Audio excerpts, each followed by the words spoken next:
अऊज़ु बिल्लाहि मिनश्शैतानिर्रजीम बिस्मिल्लाहिर्रहमानिर्रहीम बिस्मिल्लाहि अल्हम्दुलिल्लाहि वस्सलातु वस्सलामु अला रसूलिल्लाह रब्बिश्रह ली सदरी व यस्सिर ली अमरी वहलुल उक़दतम मिन लिसानी यफ़क़हू क़ौली रब्बि ज़िदनी इल्मा। अस्सलामु अलैकुम व रहमतुल्लाहि व बरकातुहू। आप कुरान समझे आसान तरीके से। कोर्स 3 है। आज सूरह बकरा की आयत 66 65 है और ये है सफ़ा 9 इशारा सी। ये कुरान का पहले पारे का पहला हिस्सा हिदायत और आदम अलैहिस्सलाम के मज़ामीन के साथ, जिसके ज़ैली मज़ामीन है मुत्तकीन, मुनाफिकीन, दावत कुरान और पहले इंसान को हिदायत। जबकि अगला हिस्सा जो हम पढ़ रहे हैं, दूसरा पाव निस्फ तक का हिस्सा 5 सफ़ों पे, इसका मौजू है बनी इसराइल। मरकजी मजमून है बनी इसराइल, जबकि इसका ज़ैली मौजू है जिन्होंने हिदायत की कदर नहीं की। तो ये हमारे वो 5 सफ़हात हैं जिनको हमने 5 उंगलियों पर और बाएं हाथ की 5 उंगलियों पर शो किया है। पहले सफ़े के इशारे हैं हिदायत और नतीजा, बनी इसराइल को दावत, नेक काम करो, उस दिन से डरो। जबकि सफ़ा नंबर 7 और इस हाथ पे दूसरा जो सफ़ा है उसके इशारे हैं फिरौन से निजात, 40 रातें, बछड़ा और तौबा, दिखाओ अल्लाह को। तीसरी उंगली यानी कुरान का पहले पारे का ये है 8वां सफ़ा, जिसके डिटेल्ड पॉइंटर्स हैं बस्ती में दाखला, पानी की दुआ, खाने का मुतालबा। और इनके इस तरह शॉर्ट पॉइंटर्स बनते हैं हिदायत, बनी इसराइल, नेक काम, उस दिन। अगला है फिरौन, 40 बछड़ा, दिखाओ अल्लाह को। और उससे अगला है यानी 8वां सफ़ा के बस्ती, पानी, खाना और सजा। जबकि अब हम पढ़ रहे हैं 9वां सफ़ा। 9वें सफ़े में हम मुतालिया करें आम कायदा, टूट का वादा, हफ्ता के मुजरिम और बकरा का किस्सा पर। जबकि इसके पॉइंटर्स इस तरह से बनते हैं इस उंगली पर, और वो कैसे हैं? आम कायदा, तूर का वादा, हफ्ता के मुजरिम, बकरा का किस्सा। तो आज हमने इंशाल्लाह पढ़ना है हफ्ता के मुजरिम का पॉइंटर, और इसके शॉर्ट पॉइंटर बनते हैं कायदा, वादा, हफ्ता, बकरा। कायदा, वादा, हफ्ता, बकरा। तो आज का मौजू है हफ्ता। इन आयात का तारुफ कुछ यूं है कि ये 2 आयात है, आयत नंबर 65 और आयत नंबर 66, जबकि इनका मौजू है हफ्ता के मुजरिम। अब हम देखते हैं कि हफ्ता के मुजरिम में क्या बात है और इस बात का पिछली आयात से ताल्लुक क्या है। इसका पिछली आयात से वही ताल्लुक बनता है जो गुज़श्ता आयात का गुज़श्ता आयात से था, और वो एक जनरल सा मौजू चला आ रहा है कि मुसलसल अल्लाह ताला बनी इसराइल पर नाज़िल की जाने वाली नेमतों का भी जिक्र कर रहे हैं, और फिर ये भी बता रहे हैं कि उन नेमतों को हासिल करके बनी इसराइल का रद्द-ए-अमल, रवैया कैसा था। इन 2 आयात के असबाब कुछ इस तरह से हैं कि जो लोग अल्लाह ताला के अहकाम में तब्दीली करते हैं, अल्लाह उन्हें सज़ा देता है। दूसरी ये बात कि सज़ा देने से मुजरिमों में खौफ पैदा होता है और दूसरे लोग भी गलत कामों से बचते हैं। जबकि तीसरी बात यह है कि नसीहत फिर भी नसीहत सिर्फ उन लोगों को फ़ायदा पहुँचाती है जो तक़वा रखते हैं, जिन्होंने दिल में ही ठानी हुई है कि हमने कोई नसीहत नहीं हासिल करनी, तो फिर उनको नसीहत का भी फ़ायदा नहीं होता। इन आयात में आज कुछ अल्फाज ज़्यादा है, लेकिन इतने ज़्यादा भी नहीं है। पहली लाइन में 2 अल्फाज, दूसरी लाइन में 4 अल्फाज नए मिलेंगे हमें, जबकि तीसरी लाइन में 2 अल्फाज हैं। मगर इनमें तकरीबन 4 या 5 अल्फाज इस तरह के हैं जो किसी न किसी शक्ल में हम उर्दू में भी इस्तेमाल करते हैं, तो इंशाल्लाह आपके लिए उन अल्फाज को सीखना आसान होगा। अब ये है लफ्ज़ी फ़िक्री तर्जुमा और उसकी शरह। इस चीज़ पे आने से पहले हम ये देख लेते हैं कि आयात को आप गौर किया करें, जब स्लाइड आपके साथ शेयर की जाती है तो स्लाइड पे आपको नज़र आता होगा कि फ़िक्रों को, कुछ मखसूस इकट्ठे लिखे हुए अल्फाज को हल्का सा कलर किया जाता है, हाईलाइट किया जाता है, शेड में होते हैं। वो इसलिए होते हैं कि हमने वो फ़िक्रों का नाम उनको दिया होता है। एक-एक लफ्ज़ का तर्जुमा याद रखना मुश्किल होता है, जबकि अगर हम फ़िक्रे का तर्जुमा याद रखें तो हमें वो ज्यादा देर तक याद रहता है, ज्यादा जल्दी याद होता है, और अगर भूल जाए तो तब भी जल्दी याद हो जाता है। और दूसरी अहम बात ये है फिक्रों की, या फायदा भी ये है कि फिक्रे को याद रखने की टिप ये है कि नया फिक्रा जैसे ही आए तो हमें उसको क्या करना चाहिए, 2 मरतबा उसकी प्रैक्टिस करनी चाहिए। यानी वो R5S10 लाउड वाला फॉर्मूला यहाँ पे आता है कि आपने उसको बार बार दोहराना होता है। तो बाकायदा शुरू करने से पहले तिलावत करते हैं। तिलावत के लिए हैंड रेस कीजिए जिनकी अच्छी तिलावत हो, मतलब तजवीद अच्छी हो, अच्छी अदायगी हो जिनकी अल्फाज की। सिस्टर नाजिया है क्लास में? नाजिया, नाजिया रिफत, गालिबन नाजिया रिफत है। मुझे वैसे नाम भूल गया है, ऐसी कंफ्यूजन हो रही है। चले साजदा फरजाना साजिद ने हैंड रेस किया, तो सिस्टर आप कीजिए तिलावत। जी। अऊज़ु बिल्लाहि मिनश शैतानिर रजीम। बिस्मिल्लाहिर रहमानिर रहीम। वलक़द अलिमतुमुल्लज़ीना अअतदौ मिनकुम फिस्सब्त फ़क़ुलना लहुम कूनू क़िरदतन ख़ासिईन। और अलबत्ता तुमने जान लिया उनको जिन्होंने ज्यादती की तुम में से हफ्ते के दिन में, तब हमने उनसे कहा तुम हो जाओ बंदर जलील। सदक़ल्लाहुल अज़ीम। माशाल्लाह, अहसनती, जज़ाकल्लाहु खैरा। अऊज़ु बिल्लाहि मिनश शैतानिर रजीम।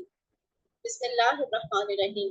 वलक़द 3 अल्फाज का मजमुआ है ना, वा और ला, अलबत्ता, और कद का मतलब तहकीक। उन्होंने यहाँ पे तहकीक का लफ्ज लिखा नहीं हुआ, लेकिन ये बनते 3 ही टुकड़े हैं।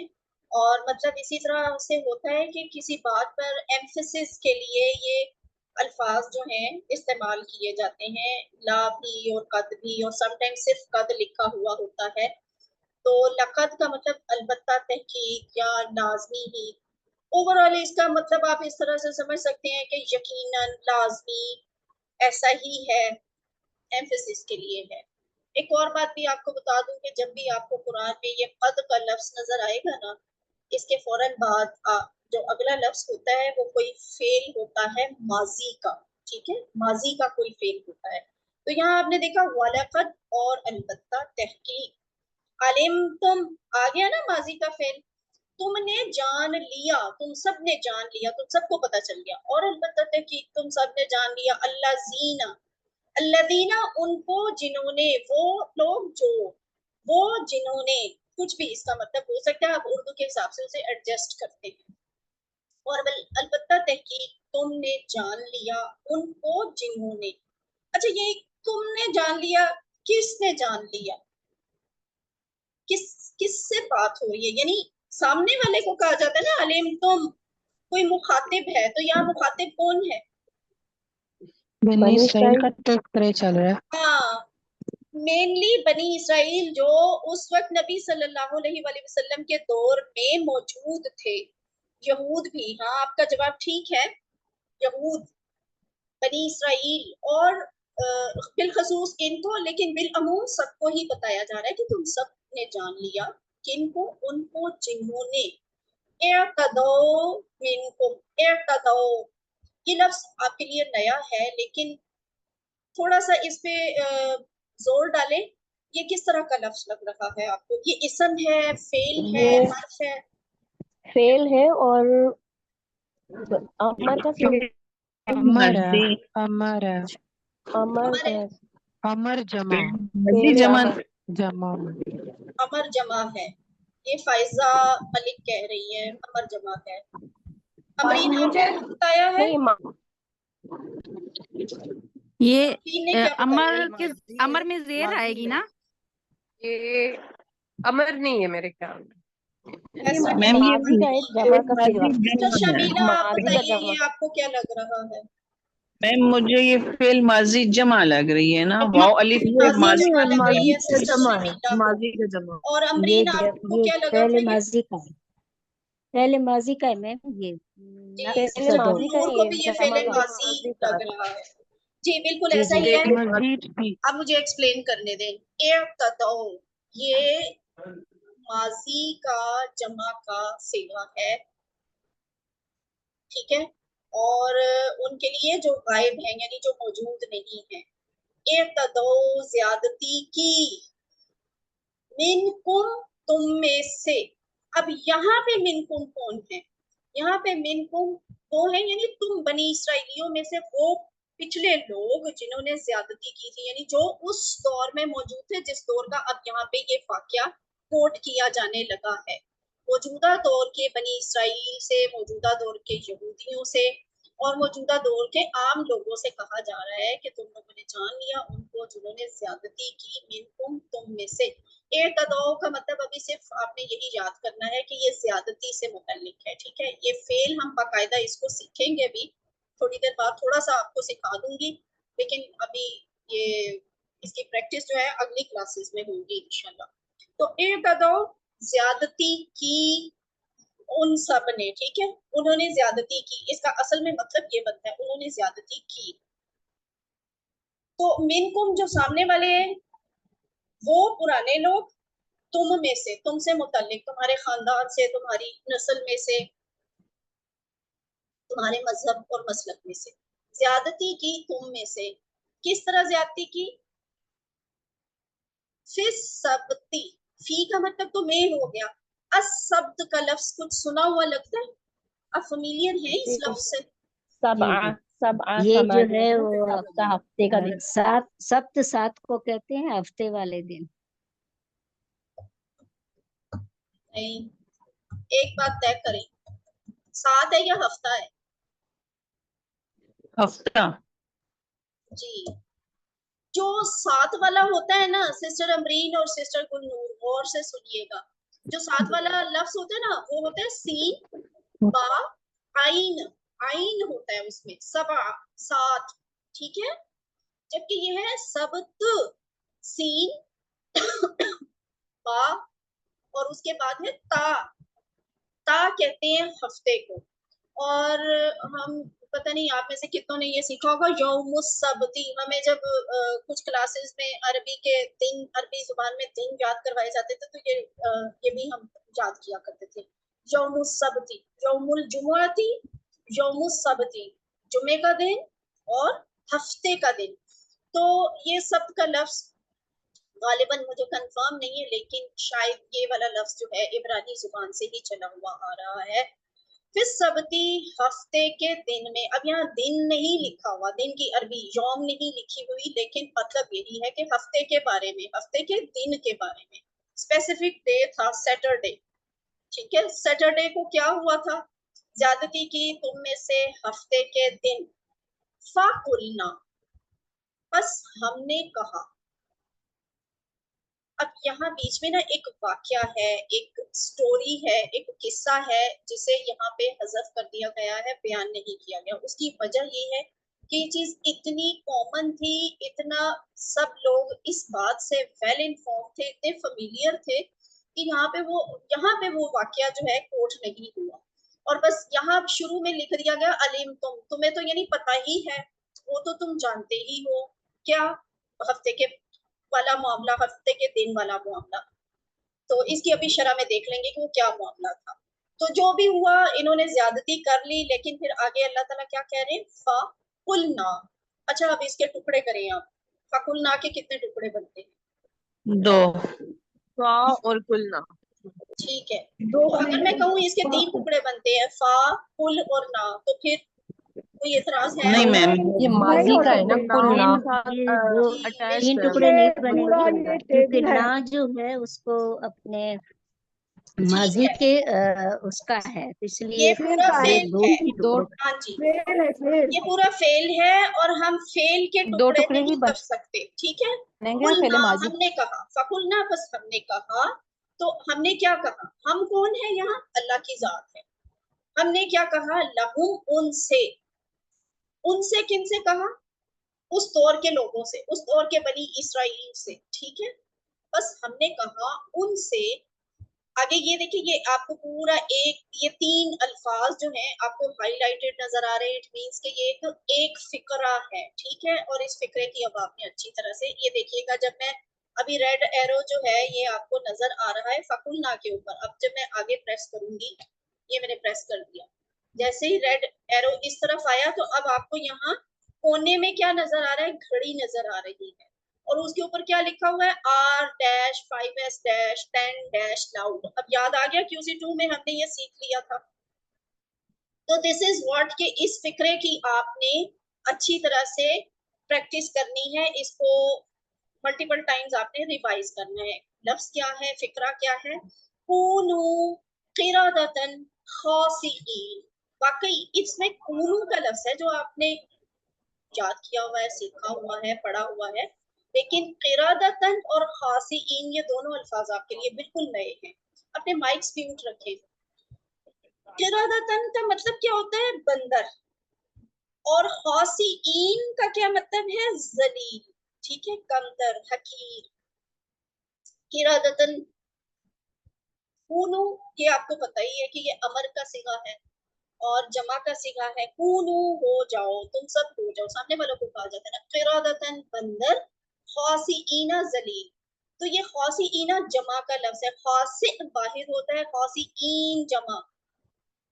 हमारी उर्दू में ना ये जो लफ्ज है इसका मतलब जलील, तो जलील की डायरेक्ट जमा नहीं है, वो हम जुमले में जमा बना लेते हैं कि जलीलों कह देते होंगे, लेकिन उर्दू में उसकी जमा नहीं है। अरबी में जलील के लिए ये लफ्ज इस्तेमाल होता है, और ये एक खास किस्म की जिल्लत है जो सजा के तौर पे जिन्हें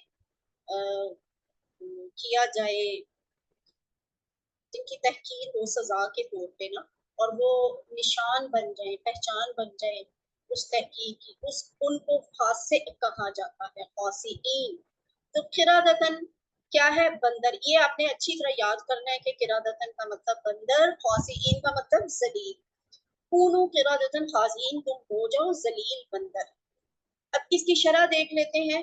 शरह है कि वलक़द अलिमतुम, जो पहला इसका फिक्रा है वो क्या है, बनी इसराइल को हुक्म दिया गया था कि हफ्ता के दिन कोई दुनियावी काम ना करें, बल्कि उस दिन को सिर्फ इबादत के लिए खास कर दें। यानी हफ्ते के दिन वाला जो वाक़या है ना, वो ये कि हफ्ते को स्पेसिफाई किया हुआ था इबादत के लिए, कोई दुनियावी काम नहीं करना था।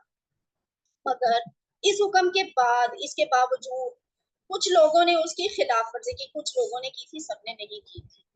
तो जुम्मा के दिन ही पानी में जाल डाल देते और इतवार के दिन जाल में फंसी मछलियां पकड़ लेते। देखा जाए तो उन्होंने मछलियों का शिकार तो हफ्ते के दिन किया ही नहीं था, लेकिन हकीकत में उन्होंने ऐसा काम किया जिससे उन्हें रोका गया था, और वो रोका तो इसी बात से गया था ना कि तुम लोगों ने कोई दुनियावी काम नहीं करना।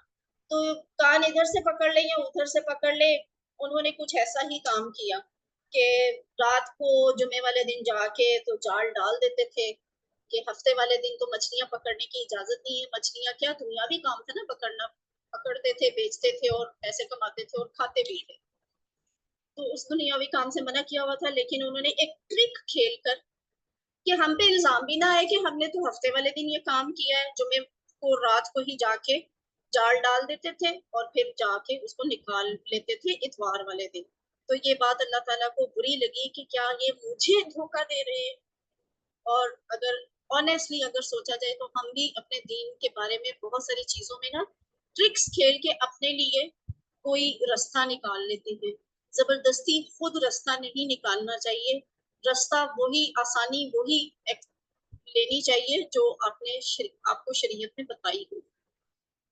वरना फिर क्या होता है, फिर ये होता है कि उनके साथ क्या हुआ था, जब ऐसे हीले बहाने से हम अल्लाह के दीन को तोड़ और मरोड़ देते हैं ना, तो फिर अल्लाह ताला की तरफ से आखिरत में तो सजा मिलती ही है। अगर इंसान ने तौबा नहीं की हुई तो दुनिया में भी सजा मिलती है। और इन लोगों की बदनसीबी ये थी कि इनकी सजा इस तरह की थी कि सबने देखा, और वो क्या देखा कि उन्होंने अल्लाह के कानून को तोड़ मरोड़ कर अपनी ख्वाहिश के मुताबिक कर लिया, तो अल्लाह ताला ने भी उनके जिस्मों को बंदरों के जिस्म से बदल दिया।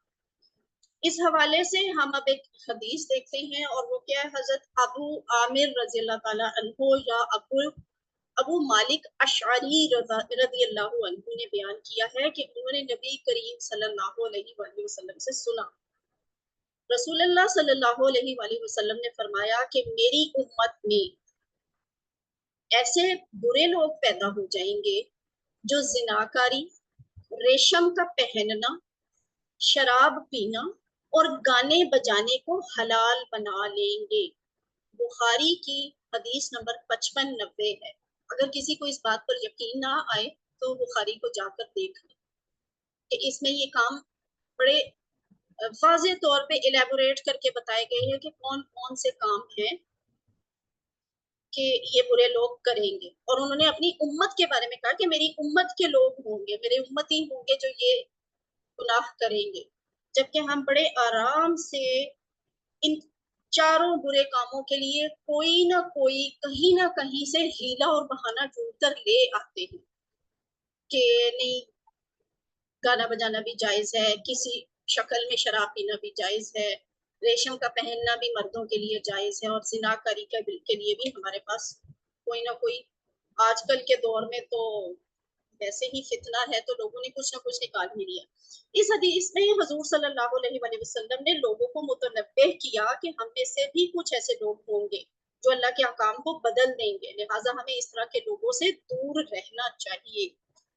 तो यानी ये सिर्फ बनी इसराइल ही इतने जालिम नहीं थे, हम भी ऐसे ही जालिम खुदा ना खास्ता होते हैं कई जगहों पे।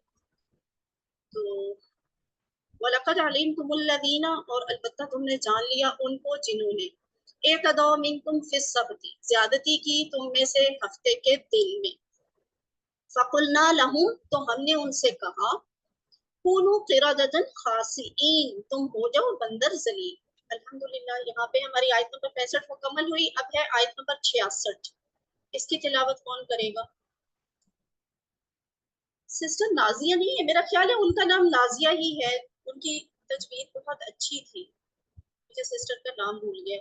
हैंड रेज करें जिसने भी करनी है, अगर नाजिया नहीं है क्लास में। ये सैमसंग SM-T225N, ये कौन है?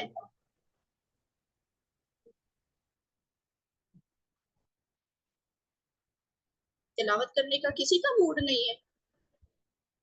नाज़मा शफीक का हैंड पहले रेज हुआ तो मैं कर दूं? सिस्टर गुलनूर मैं आपसे कर फिर दूं अब मैम? मैं कुछ, सिस्टर गुलनूर अब मैं आपसे कुछ और करवा लूंगी। सिस्टर नाज़मा शफीक ने पहले हैंड रेज किया है। आऊज़ु बिल्लाहि मिनश शैतानिर रजीम, बिस्मिल्लाहिर रहमानिर रहीम, वजअलनाहा नकालन लिमा बैना यदैहा वमा खल्फाहा व मौइज़ातन लिलमुत्तकीन। फिर हमने बना दिया इस वाक़ये को इबरत उनके लिए जो उसके सामने मौजूद थे और जो उसके पीछे आने वाले थे, और नसीहत परहेजगारों के लिए। जज़ाकल्लाहु खैरा। अऊज़ु बिल्लाहि मिनश शैतानिर रजीम। फजअलनाहा, अब इसके टुकड़े मत करें। फजअलनाहा, 3 3 हो टुकड़े गए, से 3 टुकड़े। फजअलनाहा, जालना और हा। जी बिल्कुल, फजअलनाहा 3 टुकड़े हैं। फिर हाँ जी, फिर हमने बना दिया उसको, किसको? हा की। फाजअलना और हा। वाक्या, ठीक है। और वाक्या क्या होता है? अरबी में मुअन्नस होता है। इसी तरह इसको किस्सा भी कहा जा सकता है, तो किस्सा भी बोलता पे खत्म होता है, वो भी मुअन्नस है अरबी में, ठीक है। फिर हमने इस वाक्या को बना दिया क्या? ये निकालन, ठीक है। ये लफ्ज आपके लिए नया है, इसको अच्छी तरह से प्रैक्टिस करें। निकालन इबरत, निकालन इबरत। लिमा, उनके लिए जो, बैना, बैना वैसे तो कहते हैं दरमियान, और माइक ऑफ मैम रखिए। ये नका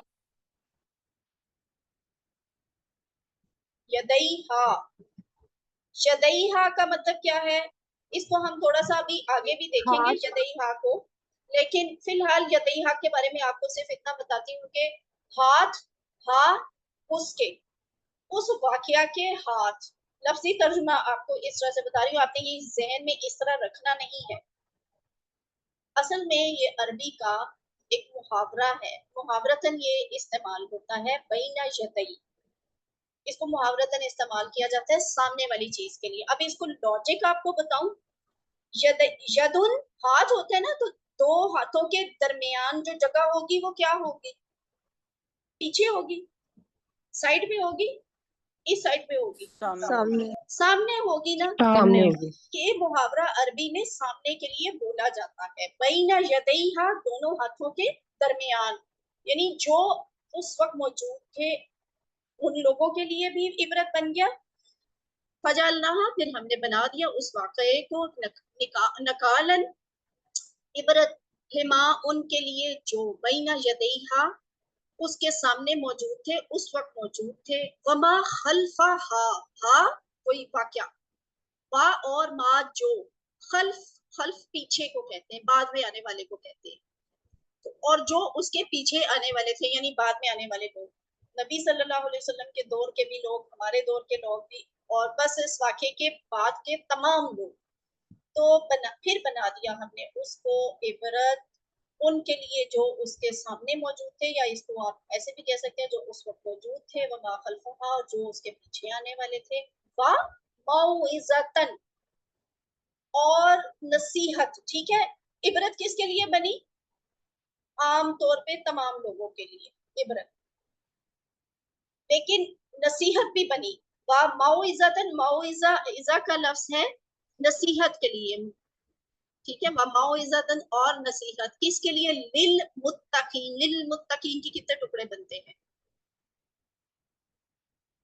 ली तो ली और अलमुत्तकीन, जी बिल्कुल, दो टुकड़े हैं। हाँ जी, मौइज़ा नसीहत, लिल मुत्तकीन परहेजगारों के लिए। तो ये हमारा इसका तर्जुमा बनता है, और इसको अब हम शरह के लिहाज से देख लेते हैं। नकालन किसको कहते हैं, किस तरह की इबरत को कहते हैं? ऐसी इबरत, ऐसी सजा होती है जो लोगों को गुनाह करने से बाज रखे। ठीक है, इबरत यानी ऐसी सजा जो लोगों को गुनाह करने से बाज रखे। उनका बंदर बन जाना इबरत था, जिसने दूसरे लोगों को गुनाह करने से डराया।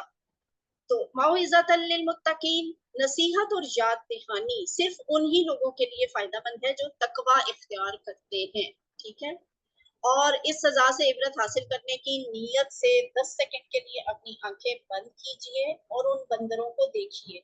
इस तरह करने से आपको इस वाकया से इबरत और नसीहत हासिल करने में मदद मिलेगी। और वाकई ऐसे होता भी ना, ये महसूस करवाने का एक तरीका है कि इंसान अपने आप को फील करे कि वो अच्छे भले इंसान थे, अच्छी भली शक्लों वाले इंसान, और क्या बन गए? बंदर बन गए। तो अस्तगफिरुल्लाह, अल्लाह इस तरह के अमाल से बचाए। आयत नंबर 65 और 66 का ये तर्जुमा है सामने, इसको एक दफा आप खुद रिवाइज कर लें।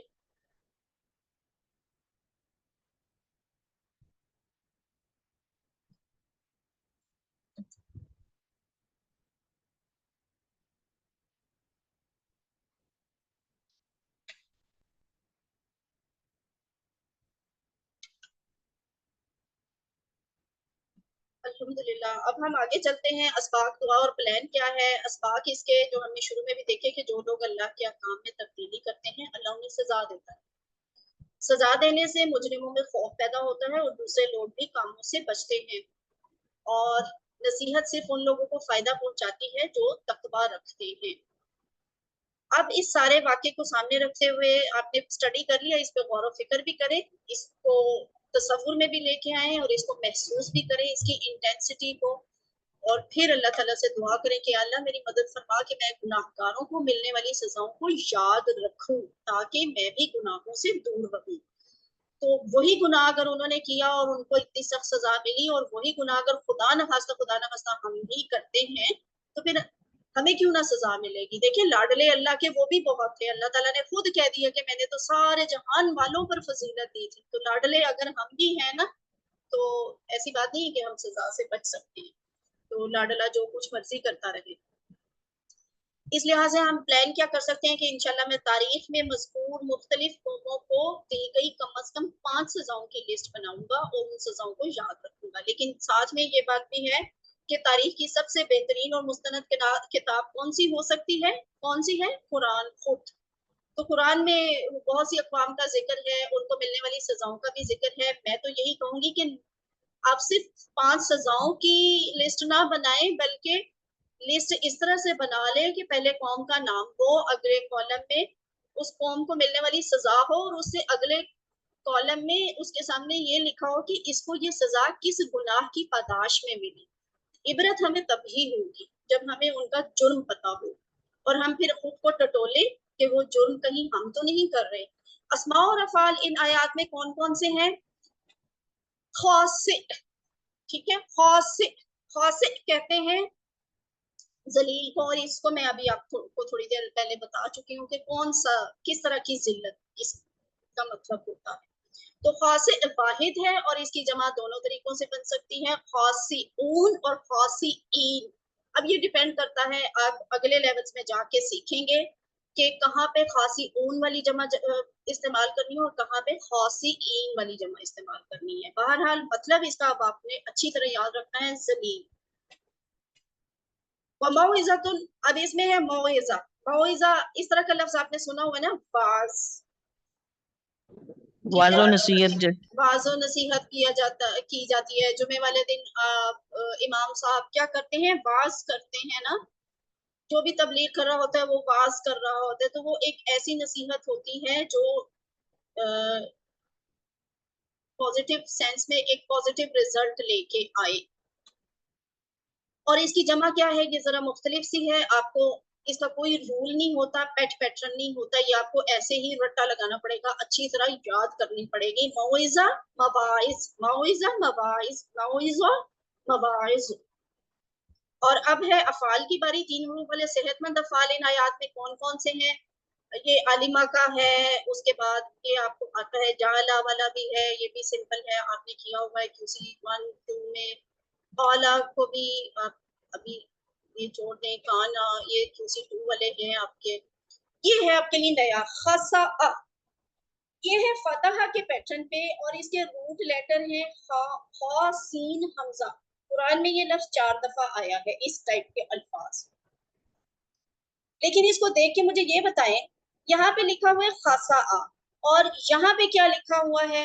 ये जो इस साइड का कॉर्नर है, इस स्लाइड पे राइट साइड पे अफाल, इसम फाइल मफूल फेल, 3 हरूफ वाले कमजोर अफाल, वहबा वादा कौला काना। तो यहाँ पे खासा आ कैसे फिट आ रहा है? किसी को समझ आ रही है इस बात की? हम यहाँ पे इसकी प्रैक्टिस क्यों कर रहे हैं? कमजोर फेल है। आवाज बहुत कम है। खासीन मैम, वो खासीन के साथ आया है ना। तो खासीन में क्या चीज खासी कमजोर है? अच्छा, कमजोर क्या? कमजोर फेल है ना, इसमें जो हमजा हमजा है ना वो हमजा कमजोर हमजा से कमजोर है। कर रहा है। के हमजा से कमजोर है। हरूफ पे जो अलिफ आ रहे हैं, पर वो भी तो अलिफ नहीं है। मैम इसमें जो है मेरे ख्याल में जो याई नीन या और नून आ रहा है, तो ये इस्म के साथ आ रहा है, इसी की जमा। हाँ, सिस्टर ने बात अच्छी की है। ये या नून को कह रही है, या नून तो वैसे ही इसम की पहचान है, तो ये लफ्ज जो है ये तो इसम है ना। यहाँ पे जो नीचे लिखा हुआ है खासा आ, इट शोज कि ये कोई माजी का वाहिद का सिगा है। खासा आ, वो जलील हुआ, ठीक है। अब खासा आ में आपको ऐसी कौन सी खास बात लग रही है जो उन्होंने इसको इस स्लाइड पे लिखा हुआ है? मैं ये पूछ रही हूँ। अभी ये हमजा वाला की है ना। वजह से हमजा वाला फेल है, उसकी 3 हमजा हर्फी कमजोर अफाल। वाला है जी। और ये आपने इस स्लाइड पे शो किया है कि ये चीज आपने कहाँ सीखी थी? QC 2 में। QC2 में अच्छा, QC 2 में आपने क्या केसेस पढ़े थे? सुलासी मुजर्रद के कमजोर अफाल के, सुलासी मुजर्रद के हमजा वाले अफाल, हमजा सुलासी वाले मुजर्रद के डबल हरूफ वाले यकसा अफाल, ठीक है।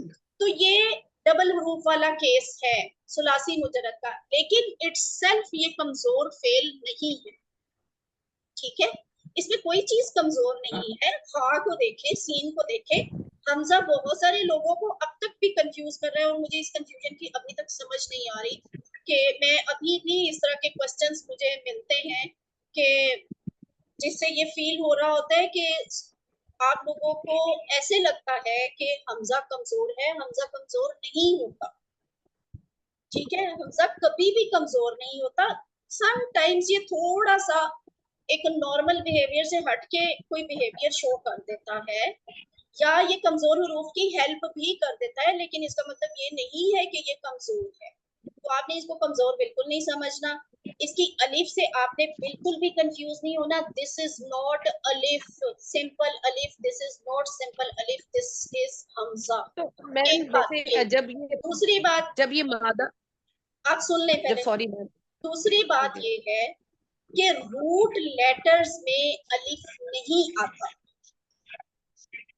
ये बात मैंने बहुत अच्छी तरह बड़ी डिटेल से एक्सप्लेन करके शुरू की क्लासेस में बताई हुई। रूट लेटर्स में अलिफ, जो सादा अलिफ होता है ना, वो नहीं आता। एक और बात, किसी का माइक ऑन है, प्लीज माइक ऑफ करें। दूसरी ये बात कि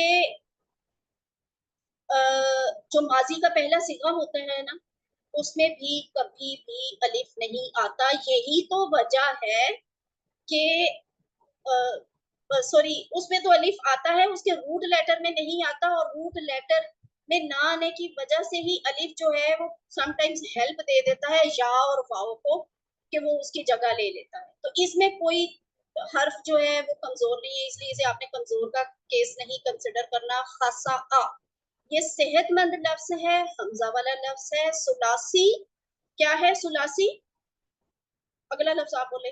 मुजर्रद। मुजर्रद, सलासी मुजर्रद। हाँ जी। खासा आ तो जलील हुआ, यखसाउ जलील होता है, इखसा जलील हो, ठीक है, ये इसका अमर है। इखसा। खासिउन फाइल है, खासिउन फाइल हो गया। मखसूउन, अब इसका तर्जुमा करना थोड़ा सा मुश्किल है। उसूलन इसका मफूल बनता ही नहीं है, ठीक है। लैंग्वेज में ये वर्ड यूज नहीं होता, ये बस आपकी आसानी के लिए लिखा हुआ है। अगर किसी ने मफूल बनाना ही बनाना है तो बना ले, लेकिन लैंग्वेज में ये लफ्ज का इस्तेमाल मौजूद नहीं है। और फिर क्या इसको है भी नहीं कहा जाएगा इसका कि जी, ये मकसू उनको जो बनाया है, खासी उन बनाने वाला, मखसूसुन बन गया, जो बनने वाला है, जिसको बनाया गया, मतलब जलील बनाया गया।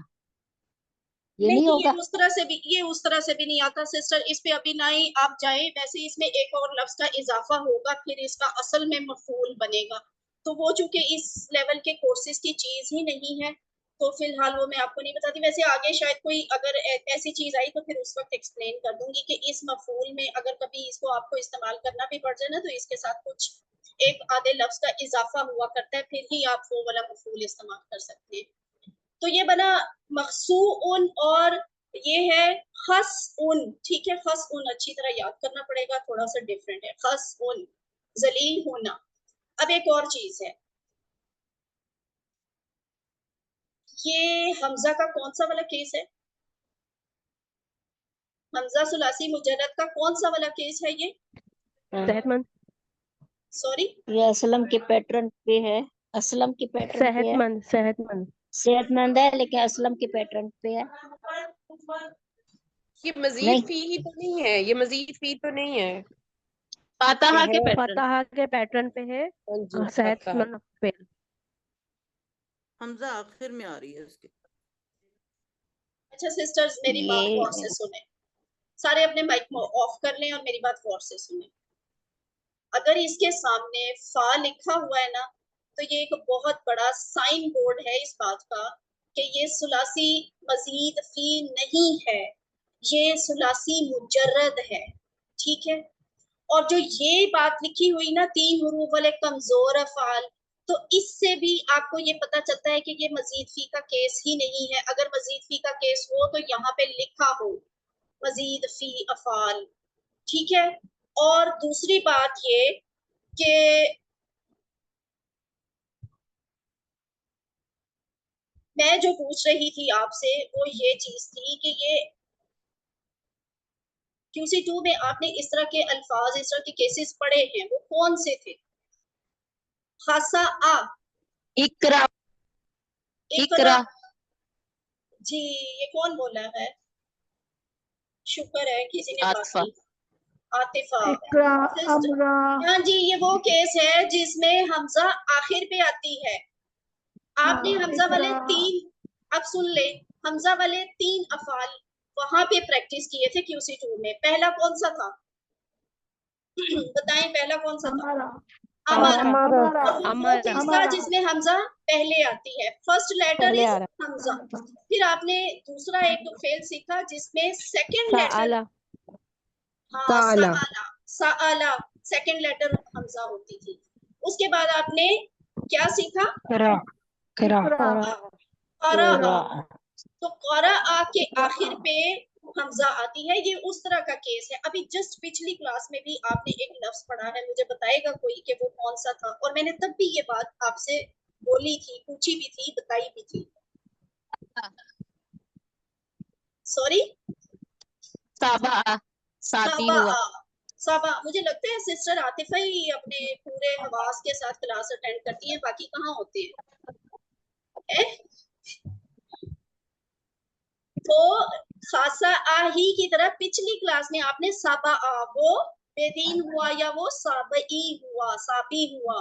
वो जो लफ्ज था ना, साबा आ यसबाउ इसबा, साबिउन, मसबूउन, सबउन, वो इसी तरह का लफ्ज था। खासा आ यखसाउ इखसा, खासिउन डैश खासउन। अब एक आखिरी बात आपको बताती जाऊं, वो अल्फाज जिनके आखिर पे कोई हरूफे हल्की आ रहे हो, अब ये आपने खुद सर्च करना है हरूफे हल्की क्या होते हैं। तजवीद की क्लास नहीं है इसलिए मैं उसकी डेप्थ में नहीं जा रही। हरूफे हल्की हो तो फिर वो अमूमन फतह के पैटर्न पर बनते हैं। ठीक है, तो बस अब आगे चलते हैं, इस पे बहुत बात हो गई। उसके बाद है वाजा। तो अब ये किस तरह का लफ्ज लग रहा है, किस तरह का? फिर हाँ, एक मिनट, सॉरी। अब बताएं सिस्टर, कैसा आप, खासा जब शुरू हुआ था तो आप कुछ कहना चाह रही थी?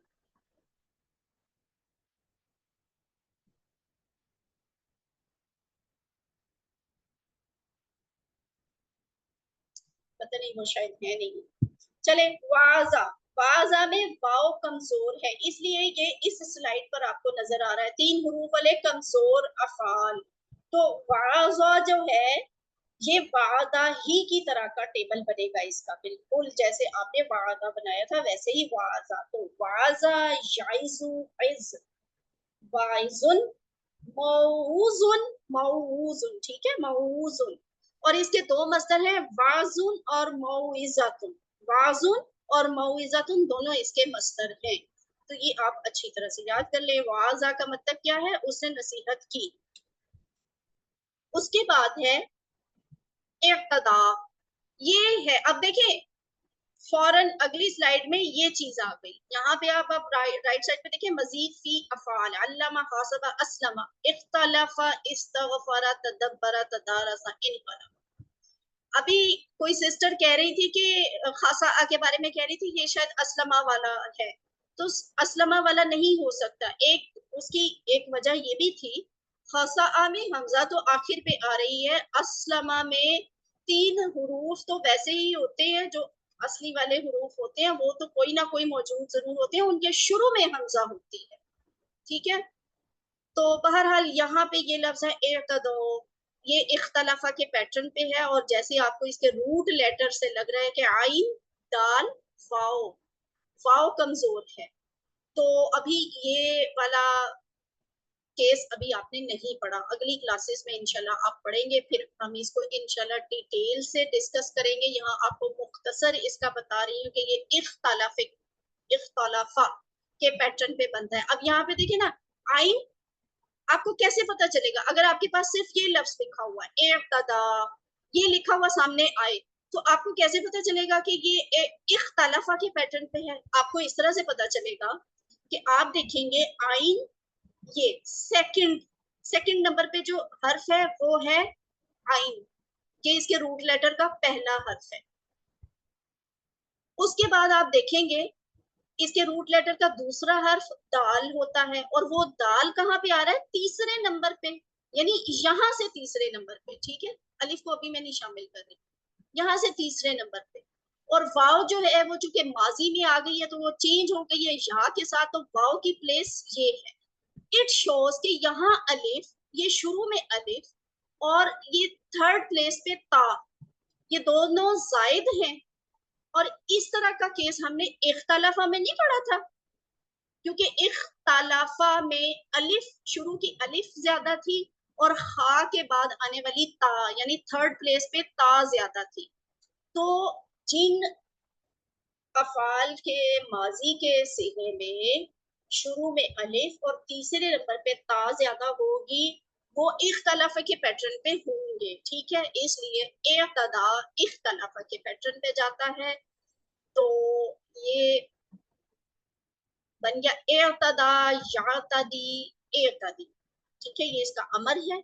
और उसके बाद मुतदिन, ये तो वही वाला पैटर्न है, मुंह लगा दें और या की वजह से उसकी दो जेरें आ जाएंगी, मुतदिन, और कमजोर हर्फ भी चला जाएगा, मुतदिन मुतदन। ये वो बात है जो मखसूउन में मैं कह रही थी ना, एक लफ्ज यहाँ पे नहीं लिखा हुआ मखसूउन, और उसके साथ कुछ एक लफ्ज ऐड होना था। जैसे यहाँ पे आपको नजर आ रहा है मुतदन अलैहि, कुछ अल्फाज होते हैं ऐसे जो मफूल में या तो डैश के साथ लिखे जाते हैं, या उन्हें लिखा जाए ना तो इस तरह के किसी लफ्ज के इजाफे के साथ लिखा जाता है। वो किस तरह का लफ्ज हो सकता है? अलैहि हो सकता है, अनहु हो सकता है, फीही हो सकता है, मिनहु हो सकता है, ठीक है।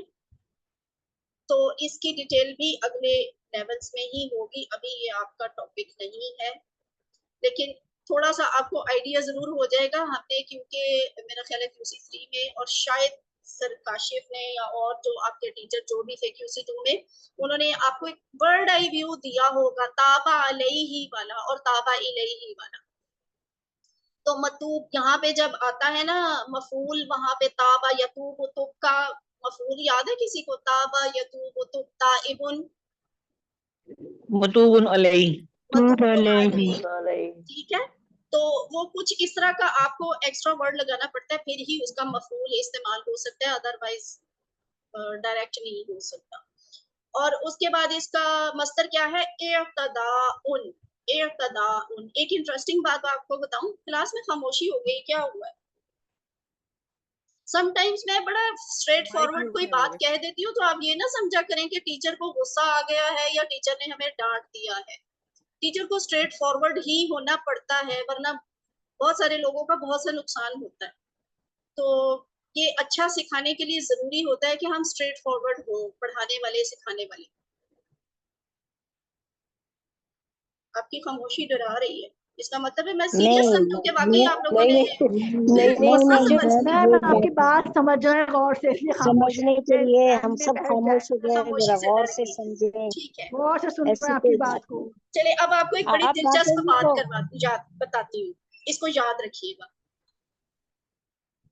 मजीद फी में इस तरह से होता है कि अगर रूट लेटर्स में कोई आखिरी हर्फ कमजोर हो, ठीक है, और स्पेशली अगर वो वाओ हो, तो पहली बात ये कि आम तौर पे मजीद फी में ना ज्यादातर ये होता है कि वो जो वाओ है ना मजीद फी के माजी में यहाँ पे आके या से चेंज हो जाता है, ठीक है। 90% 95% ऐसे ही होता है। दूसरी इंटरेस्टिंग बात ये है कि जो यहाँ पे वाओ पे खत्म हो रहे हैं ना, ठीक है, मजीद फी के जो अफाल वाओ पे खत्म हो रहे होंगे रूट लेटर्स में, उनका जब मस्तर बनता है तो वो हमजा के साथ बनता है, ठीक है। समटाइम्स गोल ता के साथ भी बनता है, ठीक है। हमजा और गोल ता के साथ बनता है, यहाँ पे ये हमजा के साथ बन रहा है, इक़्तदाउन, ठीक है। और ये जो खड़ी जबर है, ये तो आपने पिछली दफा इक़्तदा वाले में सीख ली थी। इक़्तदा मैंने पढ़ाया आपको, भी हमने सीखा इक़्तदा। कोई था जिसमें हमने ये इस तरह का लफ्ज पढ़ा था कि दो खड़ी जबर की आवाज जो है वो आऊ की आवाज से आते, इक़्तदा, इक़्तदाऊ, इक़्तदैता, इक़्तदैतु, इक़्तदैतुम, इस तरह से इसका टेबल था, ठीक है। हाँ, ये हदा, हदाऊ, हदैता। तो खड़ी जबर जो है ये आपको क्या बताती है कि यहाँ दो जबरें थी, एक जबर इस या के ऊपर थी, एक जबर इस दाल के ऊपर थी। तो हम दोनों जबरों को इकट्ठा करके ना, चूंकि ये कमजोर है तो ये थोड़ा सा ऑड बिहेवियर शो कर रहा है, हमने दोनों जबरों को ये बात याद रखिएगा, मैं जबर लफ्ज बोल रही हूँ, मैंने मद लफ्ज नहीं बोला, ठीक है। तो यहाँ पे दाल के ऊपर खड़ी जबर का मतलब है दो जबरे, नोट दो मद। दो मद मैंने कभी भी नहीं कहा, कुछ लोगों को गलतफहमी हुई है कि ये जो खड़ी जबर है ये दो मद होती हैं, दो मद नहीं होती। खड़ी जबर इज इक्वल टू 1 छोटी मद, ठीक है, और खड़ी जबर इज इक्वल टू 2 जबर, ठीक है। इक्तदा, ये वाली 2 जबर कौन सी, इसके वाली, एक शाह की और एक दाल की अपनी, तो इसकी आवाज बन गई इक्तदा। आमना वाला जो क्वेश्चन हमने पूछा था आपसे असाइनमेंट में, उसमें कुछ लोगों को ये मिसअंडरस्टैंडिंग हो रही थी कि आमना में एक तो हमजा वाली जबर है और एक कौन सी जबर है, वो जो पैटर्न की, दोनों हमजा पैटर्न वाली की नहीं हमजा की आई है, वाली ठीक है, असलमा की पैटर्न पे था ना, तो वो 2 जबरें थी। किसी ने कोई 2 या 3 लोगों को ये कंफ्यूजन हुई है कि वो 2 मद्दात हैं, वो 2 मद्दात नहीं है, वो 2 जबरे हैं, एक मद है। इसीलिए हम उसको आमना को हमजा खड़ी जबर आ से भी लिख सकते हैं और अलिफ के ऊपर मद डाल के भी लिख सकते हैं, लेकिन आपने छोटी मद डालनी है और एक ही मद डालनी है, वो कोई 2 मद के बराबर नहीं है। तो ये हो गया इर्तदा, यातदी, इर्तदी, मोतदिन, मोतदन, इर्तिदा, इर्तिदाउन, इख्तिलाफुन था ना, इर्तिदाउन। तो उसके बाद है जी, ये हमारा कंप्लीट हो गया। अब हम देखते हैं अब ग्रामर पार्ट, अगर उस वक्त का कोई सवाल है तो आप कर लें, जब तक मैं स्क्रीन शेयर करती हूँ। सिस्टर कैसरा तो गायब हो गई है। मैम वो एतदा जो आप बता रही हैं उसमें जो खड़ा जबर है मैम मैं वो उसकी मौजूद हूँ, जगह मैं मद गायब भी नहीं लिखा हूँ। जा सकता है। मैं आप किसकी बात समझूं, 2 लोग बोल रहे हैं। मैम मैं कह रही थी कि मैं मौजूद हूँ, मैं गायब नहीं हूँ। अच्छा अच्छा, कैसरा आप कुछ पूछना जी चाह रही थी। जी, वो उससे जो मैं पूछना चाह रही थी, आपने आगे जब डिटेल बताई तो उसमें उसका जवाब मुझे मिल गया। चलिए ठीक है। और सिस्टर निमरा, अभी आपने बात की थी, आप क्या पूछ रही हैं। मैम मैं कह रही थी कि एतदा में जो खड़ा जबर है अगर उसकी जगह हम मद भी डाल सकते हैं, एक ही बात हो जाती है। आपको कहीं कहीं ये ऐसे लिखा हुआ नजर आएगा, छोटी मद की शक्ल में, ठीक है, लेकिन अभी आप जो ग्रामर सीख रहे हैं ना, इसमें आपने खड़ी जबर के ही साथ प्रैक्टिस करनी है। एक रस्मुल खत होता है, मखसूस रस्मुल खत है, उसमें आपको ये यूजली मद के साथ नजर आएगा, वैसे कुरान में आपको ये खड़ी जबर के साथ नजर आएगा। जैसे मैम मैम आखाजा में भी है कि एक जगह मद आ रही है आखाजा में। आखाजा, हाँ जी कोई बात है ना, आखाजा पे अगर 2 खड़ी जबर आएगी तो फिर वो मद की शक्ल में चेंज हो जाएगी। लेकिन आमतौर पे जो हाँ कुरान का टेक्स्ट होता है ना, कुरान में आपको ज्यादातर खड़ी जबर ही नजर आती है। ये 2 जबरों वाली जो खड़ी जबर है ना, उसके केस में आपको वो मद कम ही नजर आएगी, कुरान में खड़ी जबर वाला ही इस्तेमाल होता है।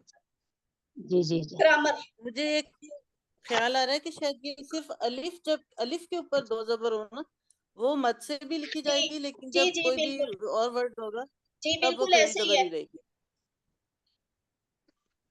अलिफ जो है ना, वो मद को शो किया करती है। जैसे आमना में है, आमना में 2 जबरें थी, खड़ी जबर आ गई, तो फिर हमने उसको मद में भी चेंज कर लिया। अब ग्रामर शुरू कर लें। वैसे ये जो कुरान का पार्ट होता है ना, उसमें भी ज्यादा हिस्सा आपका ग्रामर का ही होता है, तो मैं इसलिए उसको ज्यादा टाइम दे देती हूँ। आओ कुरान समझे आसान तरीके से, माइक्स ऑफ कर लें। ग्रामर, आज हम पढ़ रहे हैं अज़ल्ला। अज़ल्ला, ठीक है, अज़ल्ला क्या है, ये असलमा के वजन पर है, और कुरान में इस तरह के अल्फाज आए हैं 68 दफा, 68 टाइम्स। तो आप लोग अपने माइक्स का ख्याल रखा करें, डिस्टरबेंस होती है क्लास में। अब ये मजीद फी अफ़ाल हैं जो हम सीख रहे हैं। आलिमा से अल्लमा, इसमें तशदीद ज्यादा थी।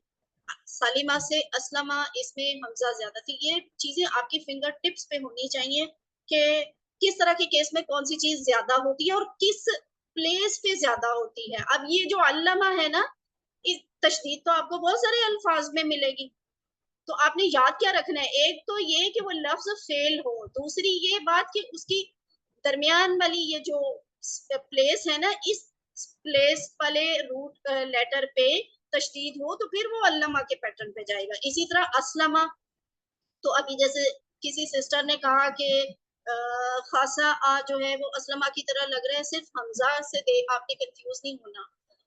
हमजा तो किसी बहुत सारे अल्फाज में आती है, बहुत सारे अफाल में आती है हमजा, लेकिन अगर रूट लेटर के अलावा शुरू में फर्स्ट प्लेस पर आपको हमजा नजर आए, तो देन आप ये बात तय करेंगे कि हाँ ये असलमा वाला बाब है, ये बाबे इफाल है, ठीक है, इसका पैटर्न असलमा पे बनता है।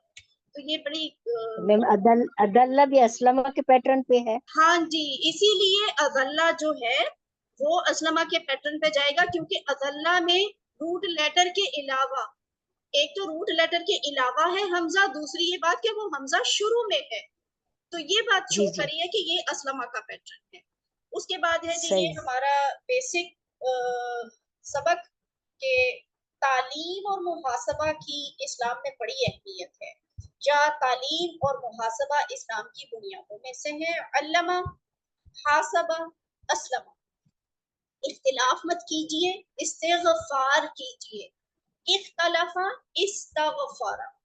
और उसके बाद हमने क्या सीखा कि तदब्बुर और तदारुस कीजिए ताकि अल्लाह की जानिब बेहतर हो। इनक़िलाब, तदब्बरा, तदारसा, इनक़लबा, ये तमाम वो अफ़ाल हैं जो सेहतमंद भी थे, मजीद फीके थे, तो हमने इनको सीख लिया हुआ है अल्हम्दुलिल्लाह।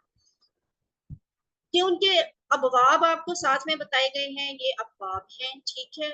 और उसके बाद ये आपका वही एक दफा ये आता है QC1 का, QC2 का, और ये है आपकी QC3 की ग्रामर का समरी, ठीक है। अब ये आप सीख चुके हैं और ये आप सीख रहे हैं कमजोर अफाल और यकसा हरूफ वाले। वैसे यहाँ से आपने एक हमजा वाला भी सीख लिया है, अभी आता की बारी नहीं आई, आमना आप सीख चुके हैं। यहाँ से वल्ला, वल्ला हमने अल्लमा के पैटर्न पे सीखा, नादा हमने हासबा के पैटर्न पे सीखा, उसके बाद हमने अकामा और अलका असलमा के पैटर्न पे सीखे, जबकि यकसा हरूफ वाले में हमने अभी अल्लमा और हासबा वाले यकसा हरूफ वाले नहीं सीखे। हम आज शुरू कर रहे हैं अदल्ला से असलमा के पैटर्न पे। ये चूंकि असलमा के सामने लिखे हुए हैं तो इट शोज के ये असलमा के पैटर्न पे हैं, ठीक है। अब यहाँ भी आपने ये बात गौर करनी है कि यहाँ पे आपको इन अल्फाज में यहाँ सामने ना लिखा हो, कहीं लिखा हो वल्ला, आपको कैसे पता चलेगा कि वल्ला इज मजीद फी और ये अल्लमा का पैटर्न है। आपको तशदीद से, हाँ, आपको ये सेकंड हरूफ में होगा कि तशदीद आ रही इसके है। रूट लेटर वाव लाम यहाँ है, और सेकंड प्लेस पे ये बात याद रखिएगी, सेकंड प्लेस पे तशदीद ज्यादा है, इट शोज के ये अल्लमा है। उसके बाद हासबा, बहुत सारे अल्फाज ऐसे होते हैं जिनमें अलिफ आ रही होती है, मजीद फी में कुछ अफ़आल ऐसे आएंगे कि उनमें अलिफ ज्यादा आएगी, तो फिर आप क्या, ये अकामा देखें, ये अलिफ ज्यादा लिखी हुई है ना यहाँ पे, आप इसको देख के कंफ्यूज होंगे कि ये हासबा का पैटर्न है। नो मैम, दूसरे नंबर पे अलिफ आएगा। हाँ जी, यहाँ पे अगर आप देखें कि रूट लेटर के अलावा सेकंड प्लेस में अलिफ ज्यादा है, तो इट शोज के ये हासबा का पैटर्न है, और ये फेल आपने हासबा की प्रैक्टिस के साथ करना है। इसी तरह देखिए असलमा, अब ये है तो कमजोर वाला केस, ये काफ वाओ मीम इसके रूट लेटर हैं, और वाओ तो चेंज हो गया अलिफ से, ठीक। अब इसके शुरू में हमजा है, फर्स्ट प्लेस में हमजा ज्यादा है, तो इसने हमें ये बताया कि ये असलमा वाला पैटर्न बनेगा, हासबा वाला नहीं बनेगा, ठीक है, ये असलमा वाला पैटर्न बनेगा।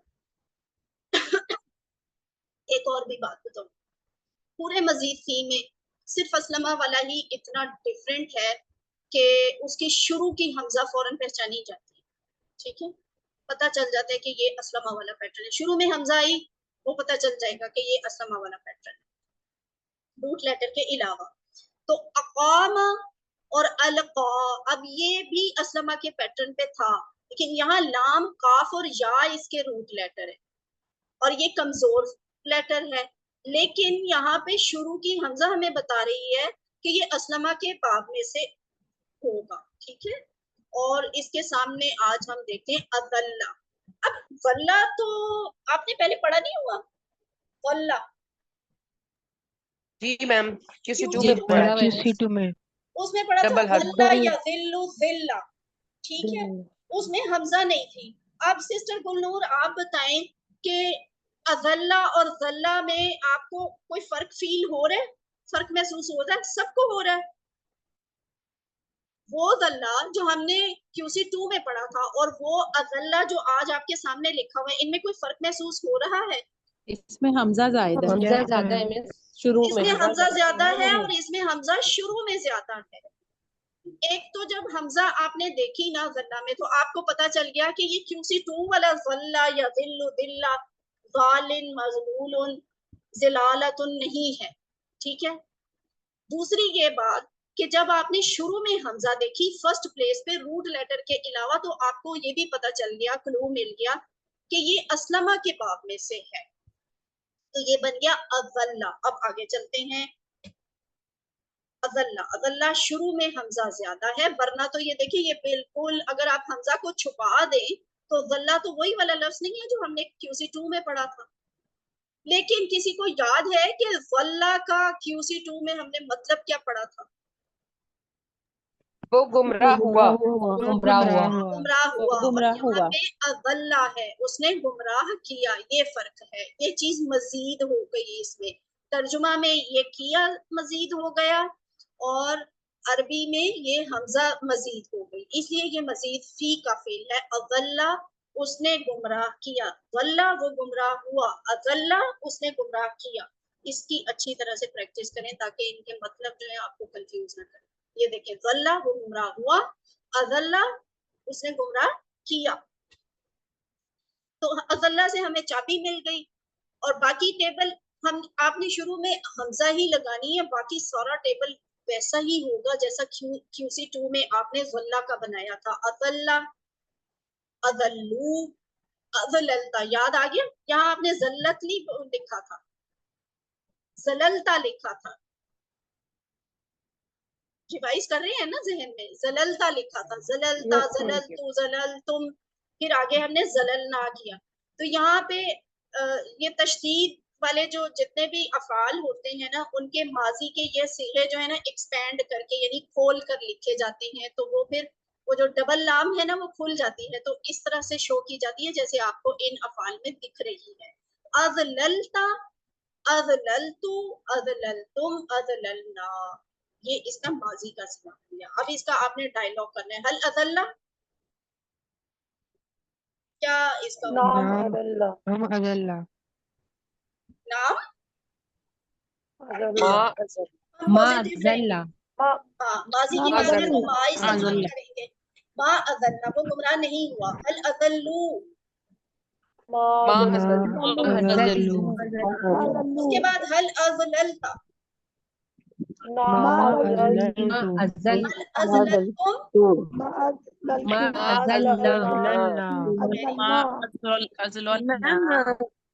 ज़ल्ला और अज़ल्ला का मतलब एक ही होगा। सॉरी, ज़ल्ला और अज़ल्ला का मतलब एक ही है। निमरा कैसी बात पूछ रही हैं आप?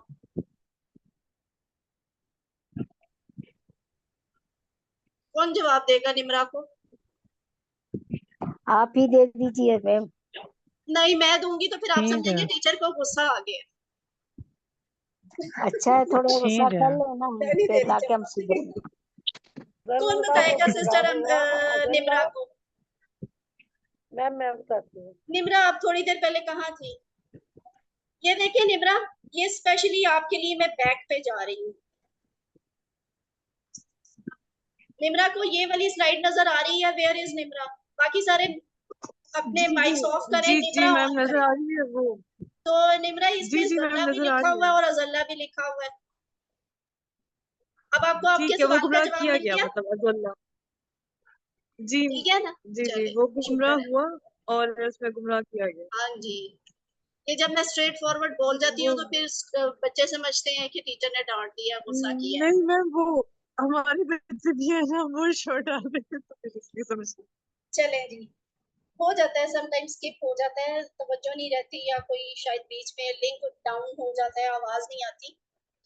लेकिन ये कि बहरहाल फिर भी कोशिश किया करें कि अलर्ट रहे क्लास में। हल अकल्ला अहदन, इसका तर्जुमा क्या बनता है, पहले ये बताएं। क्या उसने गुमराह किया किसी क्या को? उसने किसी एक को गुमराह किया? किसी एक को लफ्जी तर्जुमे के लिहाज से आप किसी को गुमराह किया। यहाँ होगा कोई, किसी भी। क्या उसने किसी को गुमराह किया? तो इसका जवाब क्या होगा?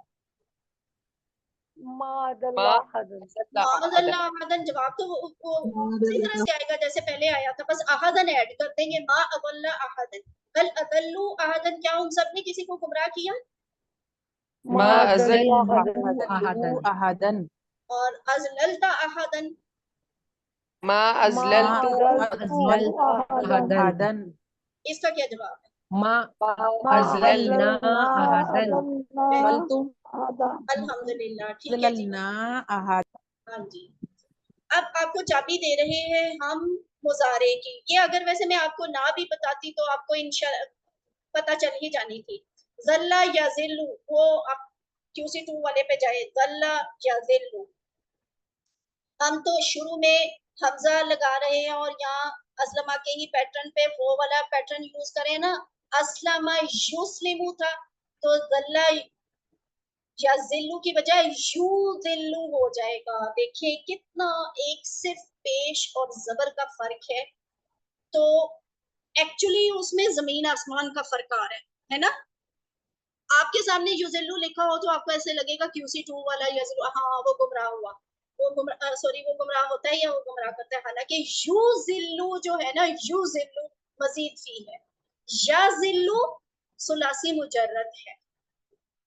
समझ आ रही है ना? आ रही है मिस, लेकिन बड़ा माइनर सा फर्क है, बस आराब बहुत की माइनर उससे। फर्क है, माइनर फर्क है। और यही इसी चीज को तो ग्रामर कहा जाता है ना। सर्फ यही तो है। सर्फ होता है फिरना, फेरना, इधर से फिर के उधर चले जाना, उधर से फिर के इधर आ जाना। तो इस हेर फेर को ही सर्फ कहा जाता है। सर्फ क्या होता है? उस दिन कोई टीचर सिस्टर पूछ रही थी सर्फे सगीर क्या है, और मैं हैरान थी कि मैंने तो सर्फे सगीर बताया हुआ है क्लास में। ये लफ्ज सर्फ कहते हैं, ये जो टेबल जिसे हम बोलते हैं ना, टेबल, और आपकी उर्दू की आसान वो जो आप शुरू से सुनते आए हैं, गर्दान, गर्दान होती है सर्फ। गर्दान ही को हम टेबल कहते हैं। तो सगीर छोटा, कबीर बड़ा, यानी जब पूरा टेबल होगा तो सर्फे कबीर होगा, पूरी गर्दान, मुकम्मल गर्दान या कंप्लीट टेबल। जबकि अगर सर्फे सगीर हो तो उसका मतलब है शॉर्ट टेबल, वो 6 चाबियों जैसे वाला, 6 चाबी नामुकम्मल 6 या कीज वाला। छोटी गर्दान। ठीक है, तो ये क्या है? 6 चाबी। युजिल्लू, युजिल्लू, युजिल्लू, युजिल्लूना। आगे तो सारा टेबल वैसे ही बनेगा, बस आपने असलमा वाले पैटर्न की ये जो पेश है ना, इसको छोड़ना नहीं है। युजिल्लू, युजिल्लूना, तुजिल्लू, तुजिल्लू, तुजिल्लूना, युजिल्लू। तो ये आपका बन जाएगा मुजारे का टेबल। उसके बाद हल युजिल्लू, ला युदिल्लु, ला युदिल्लु। ला युजिल्लू। पॉजिटिव रहना ना, हम इसका जवाब नाम से नहीं देंगे। हल युजिल्लूना, ला ला युदिल्लुना, ठीक है। हल तुजिल्लू, तुजिल्लू का जवाब युजिल्लुना। तुजिल्लू, तुजिल्लू। हल तुजिल्लूना, तो इसका जवाब क्या ला आएगा? उजिल्लु। ला ला नुजिल्लु, ला ला नुजिल्लु, ला युजिल्लु। नुजिल्लु। अब बारी आ गई अमर के सिगों की। तो अमर में हम असलमा को याद करें, हमने असलमा का अमर कैसे बनाया था। असलमा माजी का पहला सिगा पकड़ के उसके सेकंड लास्ट हर्फ को जेर दे दी थी और लास्ट हर्फ को हमने साकिन कर दिया था। तो इस तरह हमारा अमर बन गया था अस्लिम। तो इसी तरह अब आप अजल्ला का अमर बनाएं, अज़िल कोशिश करें। अदिल्ला अदिल्ला अदिल्ला अदिल्ला जेर लगेगा अदिल्ला अज़िल भी होगा मैम और अज़िल भी हो जाएगा। ये जिल्ला कैसे हो गया? अजिल्ला, ठीक है, अजिल्ला अजिल्ला बनता इसलिए हो है। गया कि बैठ अब के मैं नीचे आपको एक जेर आ वजह गया बताऊं, नाम। हाँ अब मैं बताती हूँ आपको वजह। देखिए हम अभी तक ये सीखते आए हैं, मजीद फीका अमर बनाने के लिए हमने ये सीखा, जो ये गुलाबी पट्टी में लिखा हुआ है, ये सेकंड लास्ट को जेर दें, लास्ट को जज़म दें। तो अजिल्ला में तो जज़म नहीं है, उसकी वजह ये है कि इसका जो लास्ट हर्फ है ना, उसके ऊपर तशदीद है, तो तशदीद को आप जज़म नहीं दे सकते। तशदीद पे जज़म लिख दी, वो बोली नहीं जा सकती, ठीक है, उसको आप जुबान से आवाज में नहीं निकाल सकते, इसलिए अरबों के लिए ये चीज सिंगल मुश्किल है। जेड दे दी जाती है इसके ऊपर, जबर। सॉरी, तशदीद जो है मैम उसके साथ जबर का अज़िल नहीं इजाफा होगा। कर दिया जाता है। सिस्टर तशदीद के साथ जेर का भी इजाफा हो सकता है, लेकिन अभी आप ये सीखें कि जो लफ्ज तशदीद के ऊपर खत्म हो रहा है उसके लिए आपको ये जबर का सहारा। अब यहाँ पे जबर क्यों आई है, जेर क्यों नहीं आई, पेश क्यों नहीं आई, ये चीजें एडवांस लेवल की है, ठीक है। यहाँ पे कोई ये भी सवाल कर सकता है कि यहाँ पे फिर जेर क्यों नहीं लिखी हुई, जबर पेश क्यों नहीं लिखी हुई। तो अज़िल्ला अमर के लिए आपने जबर शो करनी है तशदीद के ऊपर, ठीक है, अज़िल्ला। कोई मैम अमर अज़िल बताएं, नहीं हो उसका सकता। QC2 का अमर बताएं, जिल्ला ज़ल्ला का जिल्ला जिल्ला जिल्ला जिल्ला जिल्ला था, जिल्ला जिल्ला वो भी आपने जबर पे खत्म किया था, तो ये भी अज़िल्ला, अज़िल्ला। अब तो अज़िल्ला मैम की जगह है अज़िल नहीं हो अज़िल्लू, सकता, जी अज़िल नहीं हो सकता।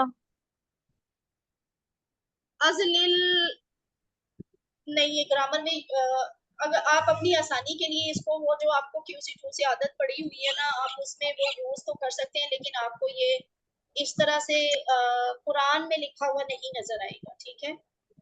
तो आप प्रैक्टिस इसकी अज़िल्ला अज़िल्लू से ही कर ले, ठीक है। कमजोर हुरूफ में वो आपने एक चीज सीखी थी, लैंग्वेज में आप कहीं पे इसको शायद इस तरह लिख भी सकते हो, लेकिन एक बात याद रखिएगा, हर तशदीद वाले लफ्ज को आप इस तरह से अमर हर लफ्ज का नहीं बना सकते। जैसे आपने खर्रा या खिर्रा, खिर्रा का एक अमर आपने इखरिर भी बनाया था।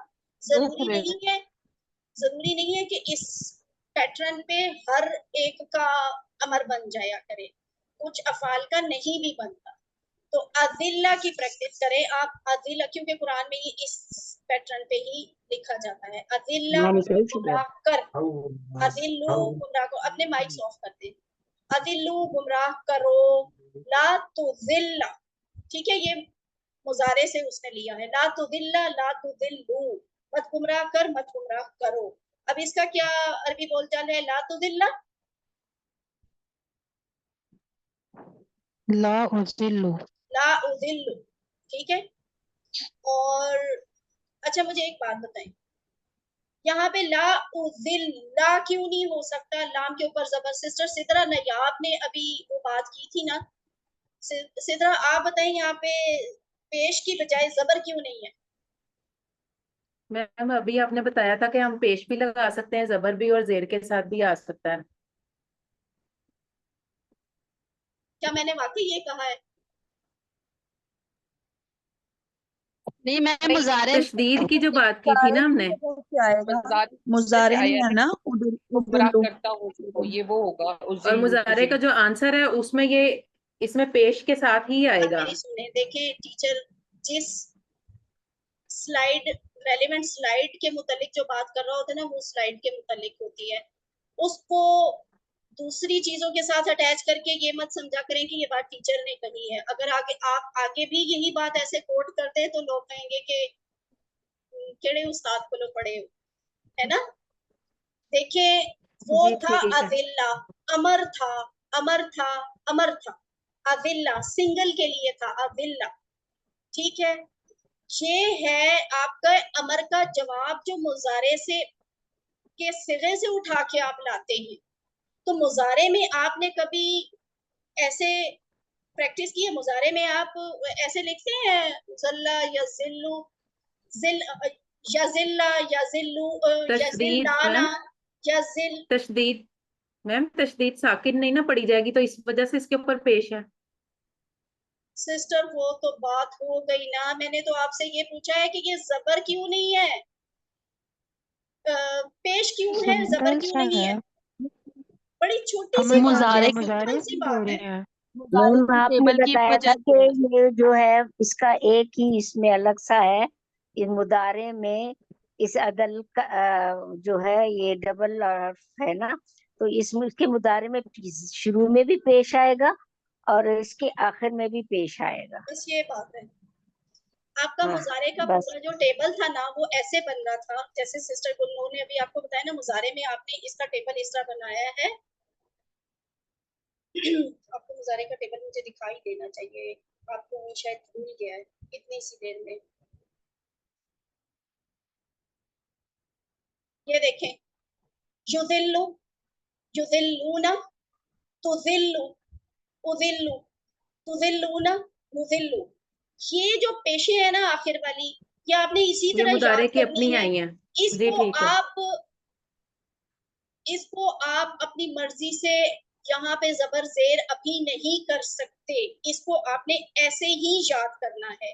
और वो जो अभी अमर जी का ठीक है जवाब आया था ना कि जी, मैं नहीं तशदीद गुमराह वाला। करता, ठीक है, मैं नहीं गुमराह करूंगा या करता, तो उसमें ये वाली चीज का जवाब ये आया था, ये उदिल्लु उठा के हमने वहां पे लिख दिया था। अब अमर वाला अदिल्ला हम यहाँ नहीं लिख सकते, उजिल्ला हम यहाँ पे नहीं लिख सकते, और ये वाला उजिल्लु हम अमर की जगह पे नहीं लिख सकते, अमर के जवाब में लिख सकते हैं। बड़ी जी सिंपल ठीक है सी चीज है, अगर आपको समझ आई हो तो। जी ठीक है, जज़ाकल्लाह, समझ आ गई।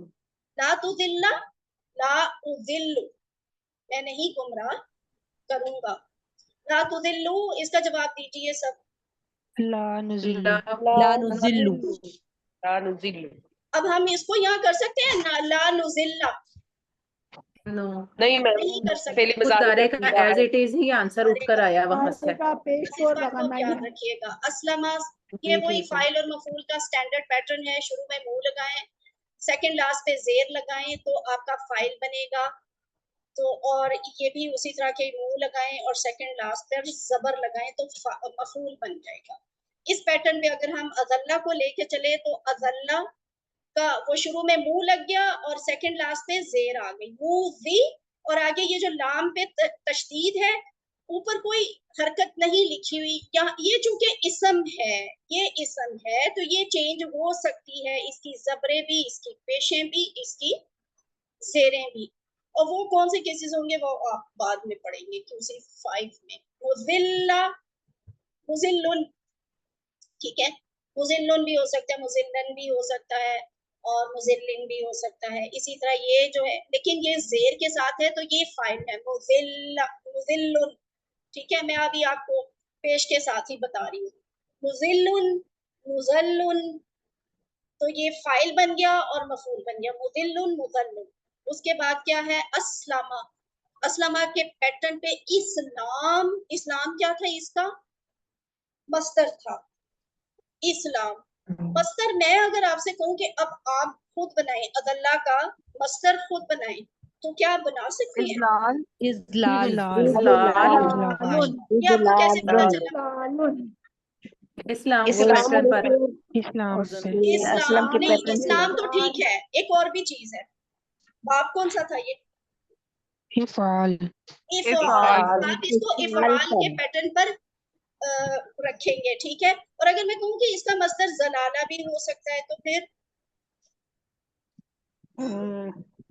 नहीं, ये मुकर्रर होते हैं मैम, ये इसका मुकर्रर बाप होते हैं, इफ़ाल है तो हम फिर इनके यहाँ चेंज नहीं कर सकते, ये बने बनाए मिलते हैं, इनको इसको मजदर को चेंज नहीं कर सकते।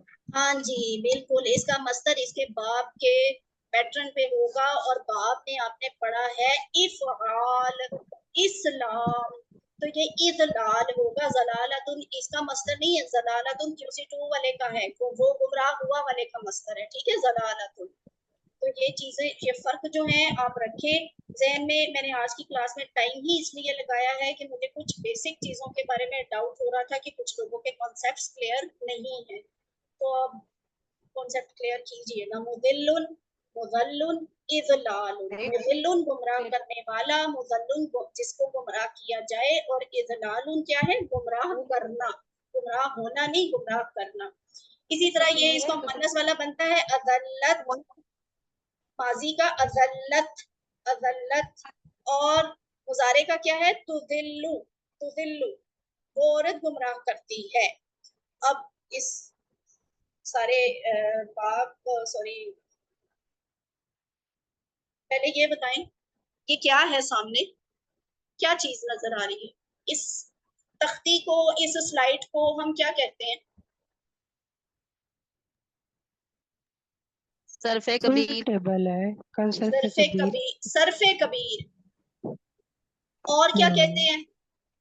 और सरफे सगीर इसकी शॉर्ट कीज जो दी हुई है सरफे इसमें सगीर नहीं, 6 उसको अभी छोड़ दें, वो उसकी स्लाइड आगे आएगी। ये जो सामने है ये क्या है? पूरा टेबल, टेबल गर्दान। गर्दान है मुकम्मल। अच्छा, गर्दान वाला लफ्ज मैंने आपको सिर्फ उर्दू की आसानी से सिखाया था, हम ये गर्दान का लफ्ज नहीं बोलेंगे, ठीक है? इस कोर्स में अपने लिए कोर्स को ठीक है। मुश्किल नहीं बनाइएगा। मैंने सिर्फ वो इसलिए बता दिया कि कल को कोई सिस्टर मुझे ये ना कहे कि गर्दान क्या लफ्ज होता है, जैसे किसी ने पूछ लिया कि सरफे सगीर क्या होता है। ये है सरफे कबीर, दिस इज कंप्लीट टेबल, ठीक है? जो हम सीखते आ रहे हैं ना, कि उसी बांध से जो बोलते आ रहे हैं, वो लफ्ज है कंप्लीट टेबल। तो ये दिस इज कंप्लीट टेबल, अगर मैं कभी इसे सरफे कबीर लिखूं तो कंफ्यूज नहीं होना, ठीक है? अब कोई करे इसकी, करवाए प्रैक्टिस। आतिफा, नहीं, एक मिनट, सॉरी सिस्टर आतिफा, आपने आज तिलावत की थी, तो किसी नहीं और को मैम, मौका देते हैं। नहीं मैम, मैंने नहीं की। आतिफा ने तिलावत नहीं की? अच्छा, चले आतिफा करें, आप फिर करवाएं टेबल।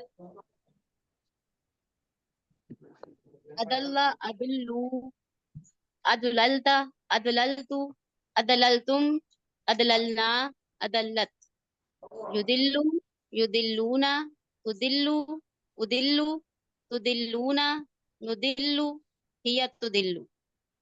अदिल्ला, अदिल्लू, ला तुदिल्ला, ला तुदिल्लु, मुदिल्लुन, मुदल्लुन, इदलालुन। अल्हम्दुलिल्लाह, यहाँ पे ये मुकम्मल हुआ, पूरा टेबल ये है, और ये है सरफे सगीर, ठीक है? इसको हम कहते हैं सरफे सगीर। 6 चाबियों वाला जो टेबल होता है, शॉर्ट टेबल जो होता है, उसे सरफे सगीर भी कहा जाता है।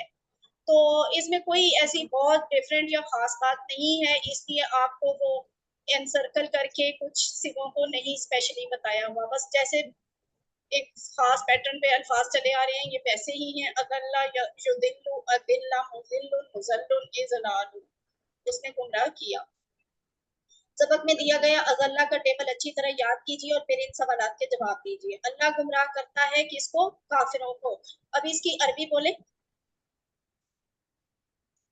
गुमराह करता है की अरबी क्या है? अदल्लल्लाह, अल्लाहु अदल्लल काफिरून। अदल्लल्लाहुल काफिरून। अज़ल, अज़ल, युज़िल्लुल्लाहुल अज़ल का लफ्ज, काफिरून। अज़ल का लफ्ज क्यों आएगा? सॉरी, युदिल्लुल्लाह, मुदारे है तो युज़िल्लु नहीं आएगा। तो ये युदिल्लुल्लाह। सिंगुलर, हाँ जी, अज़ल्ला नहीं आएगा, ये युज़िल्लु आएगा। युज़िल्लुल्लाहु, किसको? युज़िल्लुल्लाहुल काफिरीन। हाँ, युज़िल्लुल्लाहुल काफिरीन, ठीक है? उसके बाद है अदल्ला फिरऔनु कौमहु, ये कुरान की एक आयत का हिस्सा है, इसको आप बाद में खुद कीजिएगा, अगर कोई रुकावट हो तो पूछ लें। और हल अज़लल कौम, इसका जवाब आपने नहीं में देना है और अरबी में देना है, ठीक है? अब है अदल्ला ही की तरह अहब्बा का टेबल। अदल्ला उसने गुमराह किया, अहब्बा उसने पसंद किया। तो है इसके भी रूट लेटर, अज़ल्ला के रूट लेटर कौन से हैं? कौन बताएगा? ज़ाद लाम लाम। अहब्बा के रूट ज़ाद लेटर क्या लाम होंगे? लाम। अहब्बा के रूट लेटर क्या होंगे? हा बा बा बा बा। बा बा। आ, बा और बा, ठीक है? सिस्टर कैसरा, आप अहब्बा का टेबल करवा सकती हैं? जी मैम, इंशाल्लाह कोशिश करवाइए। करती हूँ।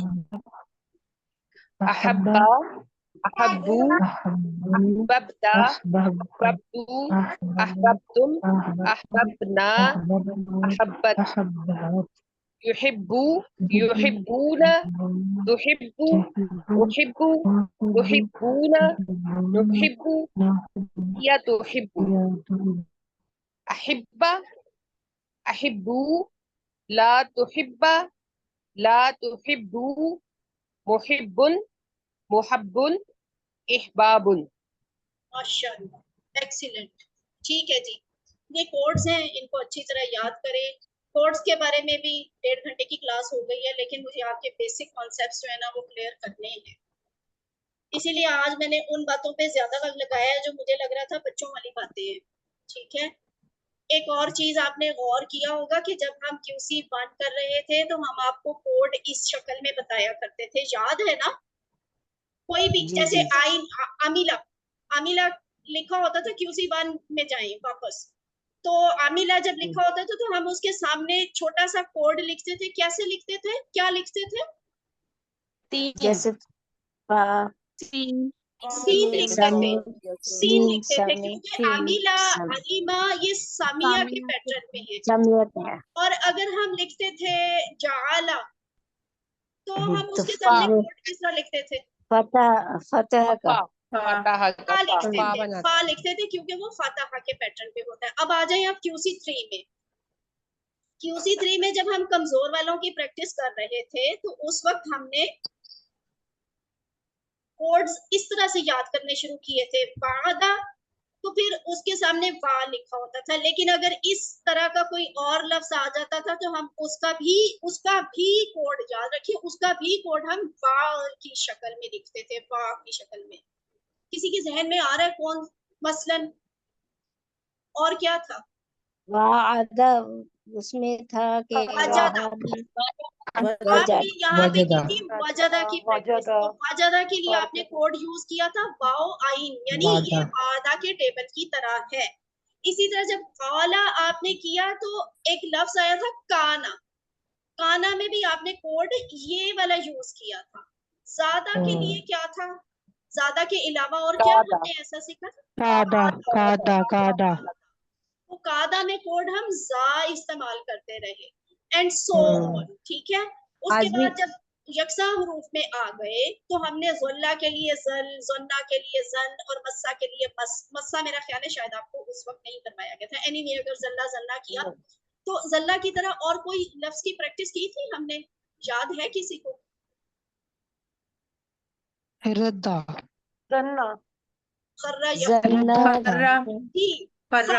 खर्रा भी हमने किया था। अभी किसी टीचर ने, सिस्टर ने कहा रद्दा, रद्दा नहीं था सिस्टर, वो इस पैटर्न पे नहीं था, वो अभी हम देखते हैं। तो जल्ला पे खर्रा, लेकिन जब हम खर्रा कर रहे थे तो खर्रा में हमने कोड यही वाला इस्तेमाल किया था, खरानी इस्तेमाल किया था। ठीक है, जन्ना, जन्ना के पैटर्न पे हमने सीखा था। अभी जो सिस्टर ने बोला, क्या बोला था अभी? रद्दा। तो रद्दा था, रद्दा या रुद्दू रुद्दा, जन्ना या जुन्नू जुन्ना। तो रद्दा की भी जब हमने प्रैक्टिस की तो हम सामने कोड जन का लिखते थे। लेकिन आपने ये बात गौर की होगी कि ये स्टाइल हमने QC 2 में यूज किया था। जब से हम QC 3 में आए हैं हमने आपको इन कोड्स के अलावा कोड्स नहीं सिखाए। शायद कहीं पे लिखा हुआ नजर आया हो, एक आध बार बोला भी गया हो, लेकिन आपको बाकायदा प्रैक्टिस जो है वो और कोई कोर्स की नहीं करवाई। हालांकि आपने अल्लामा के पैटर्न पे तो ज़ब्बाहा भी किया था, सब्बाहा भी किया था, और क्या किया था याद है किसी को? बताएं आप। सद्दाला सद्दाला ठीक है, तो लेकिन ये आपने बताया तो था, ये आपने बताया था कि लेकिन हमने उसकी प्रैक्टिस नहीं करवाई। हाँ जी बोले। नहीं, आपने बताया था कि अल्लामा के आगे हमने ये ऐन लाम जो लिखा है आगे हमने प्लस लिखा है, तो ये प्लस हमें जाहिर करता है मजीद फी का, ये मजीद फी का जाहिर करता है। लेकिन जब हम ज़ब्बाहा का लिखते हैं तो ज़ब्बाहा के सामने हम सिर्फ अल्लामा का ही आइन नाम लिखते हैं। अब अगर हम सपाहा लिखेंगे तो भी आइन लाम लिखेंगे। लेकिन इसमें एक डिफरेंट केस हमने पढ़ा कमजोर हर्फ अफाल वाला, वो क्या था, वल्ला। तो वल्ला में आपको मैंने वल वाव लाम आपको कहीं लिखा हुआ नजर आया होगा, लेकिन हमने उसकी प्रैक्टिस नहीं आपको करवाई, क्योंकि अब हम ये जो एक बेसिक स्टाइल है ना कोड्स बनाने का और याद रखने का, अब हम मेच्योर हो गए हैं QC3 में। तो हमें यहाँ पे हर फेल का अलग से कोड बनाने और याद करने की जरूरत नहीं है। अब ज्यादा अहम क्या चीज है, उसका स्टैंडर्ड रेफरेंस। स्टैंडर्ड रेफरेंस क्या है? स्टैंडर्ड रेफरेंस इज अल्लामा, ठीक है। स्टैंडर्ड रेफरेंस अल्लामा है, चाहे वल्ला लिखा हो, चाहे अल्लामा के स्टाइल पे कोई और लफ्ज लिखा हो। आगे आप जाके पढ़ेंगे ज़ल्लला, ज़ल्लला की उसकी थोड़ी सी हमने वो एक आयत में आया था, तो हमने अज़ललना ज़ल्ललना है ना, वो आया था ना, तो उसमें हमने थोड़ी सी प्रैक्टिस की। वल्ला है जो हमने वल्ला पढ़ा है, इसका कोड तो हमने वल्ला प्लस पढ़ा है, वाओ लाम तशदीद प्लस। इसका कोड इन्होंने में अल्लाह मान बताया। सिस्टर मैं यही कह रही हूँ कि वो आपने, ऐसी बात नहीं है कि हमने वो आपको बिल्कुल शो ही नहीं किया।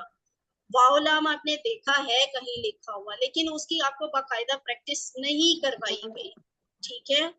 तो अब आपने ना हर फेल के कोड वाले चक्कर से निकल आना है। आपने ज्यादा ध्यान में स्टैंडर्ड, ये है स्टैंडर्ड रेफरेंस, तो इन्हीं को जहन में रखना है। अगर आपके पास वर्कबुक में कोई ऐसा सवाल आ जाता है जिसमें लिखा हो कि वल्ला, तो वल्ला का शॉर्ट टेबल लिखें और उसके शुरू में आपके पास बाब की कोड की होगी, जगह होगी ना, आपने वहां कोड में वाओ लाम प्लस नहीं लिखना, आपने उसका ये स्टैंडर्ड रेफरेंस लिखना है, आइन लाम प्लस, ठीक है। अगर ऐसे लिख ले तो यही ज्यादा बेहतर है। वैसे अगर आप वाओ लाम लिख लेंगे तो मुझे इतराज नहीं है, मैं उसकी मिस्टेक नहीं कंसिडर करूंगी, मगर वो चीज आपको कंफ्यूज करेगी बाद में। आप बहुत सारे कोड्स नहीं याद कर सकते, ना बना सकते। अल्लामा के पैटर्न पर इसी वजह से ठीक रहेगा ना वो फिर। हाँ जी, बिल्कुल यही रीजन है। मजीद फी में आके बस सीधी सी बात है, मजीद फी में आप बेसिक ये 8 बाब हैं जिनको हमने और अच्छे से याद करना है। हाँ जी। लेकिन एक चीज मैंने फील की है कि जो हम लोग ये कोड लिख रहे हैं ना, ये बेसिक हम लिखते हैं जब वो सेहतमंद अफाल होते हैं। जब कमजोर में आ जाता है तो फिर उसका कोड चेंज हो जाता है। जब हम हाँ, वो तो ऐसे सलासी ही में है जरत ना, कर रहे थे तो वो इसलिए चेंज फिर हो जाता है कि अगर आपको ये दो की शक्ल में कोड सिखाया जाता है QC2 में आके, QC1 में आपको सिंगल हर्फ की शक्ल में कोड सिखाया जाता है, ठीक है। ये सिंगल हर्फ, ये डबल हर्फ, जैसे वाव आइन काफ अलिफ। अब कोई ऐसा लफ्ज भी तो हो सकता है, जैसे ये देखे ज़ल्ला, यहीं पे मिसाल आ गई। ज़ल्ला में अगर हम सिंगल यूज करते तो यहाँ ज़्वाद आता, तो वो मैच नहीं हो जाना था इसके साथ, आपको कंफ्यूज करता ना ज़ाराबा के साथ। तो इसलिए आपने यहाँ पे QC2 में प्रैक्टिस की डबल डबल हर्फ से, यानी दो हरूफ को मिला के एक कोड। जबकि मजीद फी में स्टाइल और चेंज हो गया, दो हरूफ तो हमने रखे लेकिन साथ में प्लस का साइन डाल दिया ताकि मजीद फी वाली चीज भी शो होती रहे, ये भी पता चल जाए कि ये मजीद फी का है। तो अब आपने फोकस इन कोड्स पे करना है, ना के वल्ला के वाउलाम, नादा के नून अलिफ और अलका के हमजा लाम पे, इह्तदा के अलिफ हा पे फोकस नहीं करना। गो के वो भी कोड्स यूज कर सकते हैं अपनी यादाश्त के लिए, लेकिन आपने उसको वर्कबुक में बेहतर है कि आप इस रेफरेंस को यूज करें, ना कि उन कोड्स को यूज करें, ठीक है। तो मैम एक और भी टेबल है जो वल्ला के पैटर्न पे है ना, नज्जा। तो उसमें तो हाँ नज्जा, तो उसमें जो कोड है तो उन्होंने, क्योंकि ये वल्ला के पैटर्न पे है तो कोड वल्ला है, वल्ला प्लस है तो बाप तफील का ही।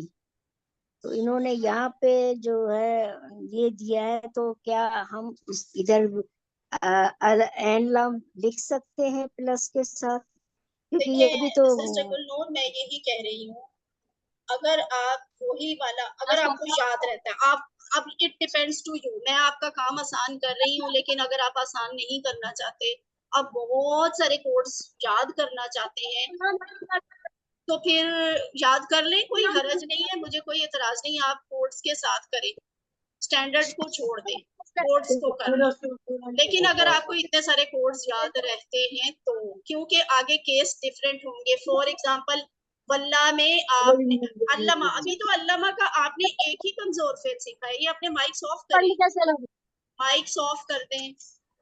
अल्लामा का आपने सिर्फ एक केस सीखा है जो वल्ला था, और वो ऐसा केस था जिसमें कमजोर हर्फ शुरू में आ रहा था। ऐसा भी तो हो सकता है, सॉरी, कमजोर हर्फ शुरू में भी और आखिर में भी आता है। ऐसे भी हो सकते हैं कि कमजोर हर्फ सिर्फ शुरू में आ रहा हो। ऐसा भी हो सकता है कि वल्ला, सॉरी, अल्लामा ही के स्टाइल पे हो लेकिन उसमें कमजोर हर्फ सिर्फ शुरू में हो, या फिर कमजोर हर्फ सिर्फ दरमियान में हो, या फिर कमजोर हर्फ सिर्फ आखिर पे हो। अब मुझे बताएं, आपको थोड़ा सा क्लू मिला कि मैं आपको कोड वाले पेन से क्यों निकाल रही हूँ? कितने कोड याद करेंगे आप? मेरा ख्याल है अभी भी कुछ लोगों को समझ नहीं आई। अब इसी तरह आपने अभी अल्लामा में, अभी आपने अल्लामा में यकसा हरूफ वाले तो अभी आपने सीखे ही नहीं, जो हमने इसी में, जैसे ज़ल्लाला, ज़ल्लाला में भी फिर आपको कोड याद करना पड़ेगा, ठीक है ना? ये बहुत सारे कोड्स बन जाते हैं। हम आपके लिए काम को आसान करना चाहते हैं कि कोड्स का वो वाला स्टाइल जो आपने QC2 में अपनाया था उसको थोड़ा कम कर दें, ठीक है? अब आप मेच्योर हो गए हैं, आप मेच्योर स्टूडेंट्स हैं। अब आप फोकस करें बाब वाले, बाब की बेस पे स्टैंडर्ड रेफरेंस के कोड को। स्टैंडर्ड रेफरेंस में किसको कहती हूँ? इसको, इनको, ठीक है? ये अल्लामा, हासबा, अस्लमा, तदब्बरा, तदारसा, इनकलबा, इख्तलाफा, इस्तगफरा। अब चाहे वो इसमें अस्लमा का कमजोर वाला फेल हो, चाहे वो यकसा वाला हो, चाहे वो हमजा वाला हो, या फिर वो शुरू में कमजोर हर्फ आने वाला हो, या फिर दरमियान में कमजोर हर्फ आने वाला हो, या आखिर पे आने वाला हो, आप उसके लिए मेन चीज अस्लमा को जहन में रखें, क्योंकि यहाँ मजीद चीज आपको कंफ्यूज करती है। मजीद फीह में पैटर्न तो वो जो चला हुआ आ रहा होता है वही हो रहा था, अल्लामा, अल्लमू, अल्लमता, हासबा, हासबू, हासबता, अस्लमा, अस्लमू, अस्लमता, तदब्बरा, तदब्बरू, तदब्बरता। कोई खास फर्क तो नहीं है।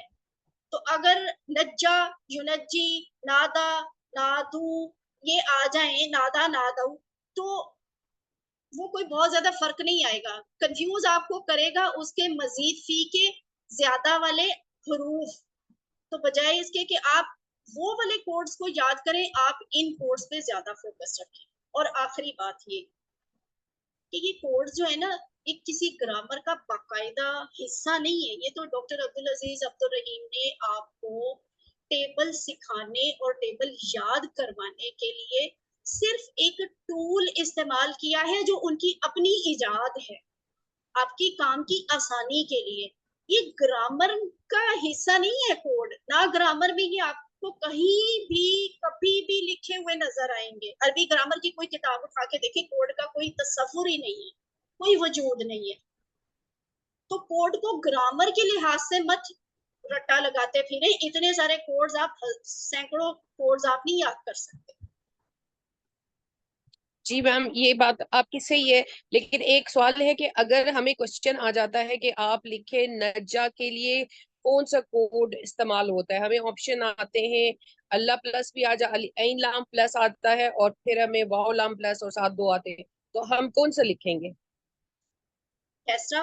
अच्छा, वो आपने ये सवाल पूछ लिया। मेरा ख्याल है कि शायद उस दिन एक सिस्टर को ये कोड्स वाली बात कंफ्यूज कर रही थी, तो असल में उन्हें शायद ये बात कंफ्यूज कर रही थी। पहली बात सुन लें, आपको हम कोड जो है ना वो इस तरह से क्विज में सवाल में पूछेंगे ही नहीं, क्योंकि कोड बुनियादी ग्रामर का हिस्सा नहीं है। अभी मैंने यही कहा ना, ये बुनियादी ग्रामर का हिस्सा नहीं है, इसलिए हम इस तरह से आपसे कोड का सवाल करेंगे भी नहीं। फॉर एग्जाम्पल, लेट सपोज कहीं पे कोड पे कोई एमसीक्यू आ भी जाते हैं, आपको सवाल एमसीक्यू की शक्ल में ही पूछे जाते हैं ना।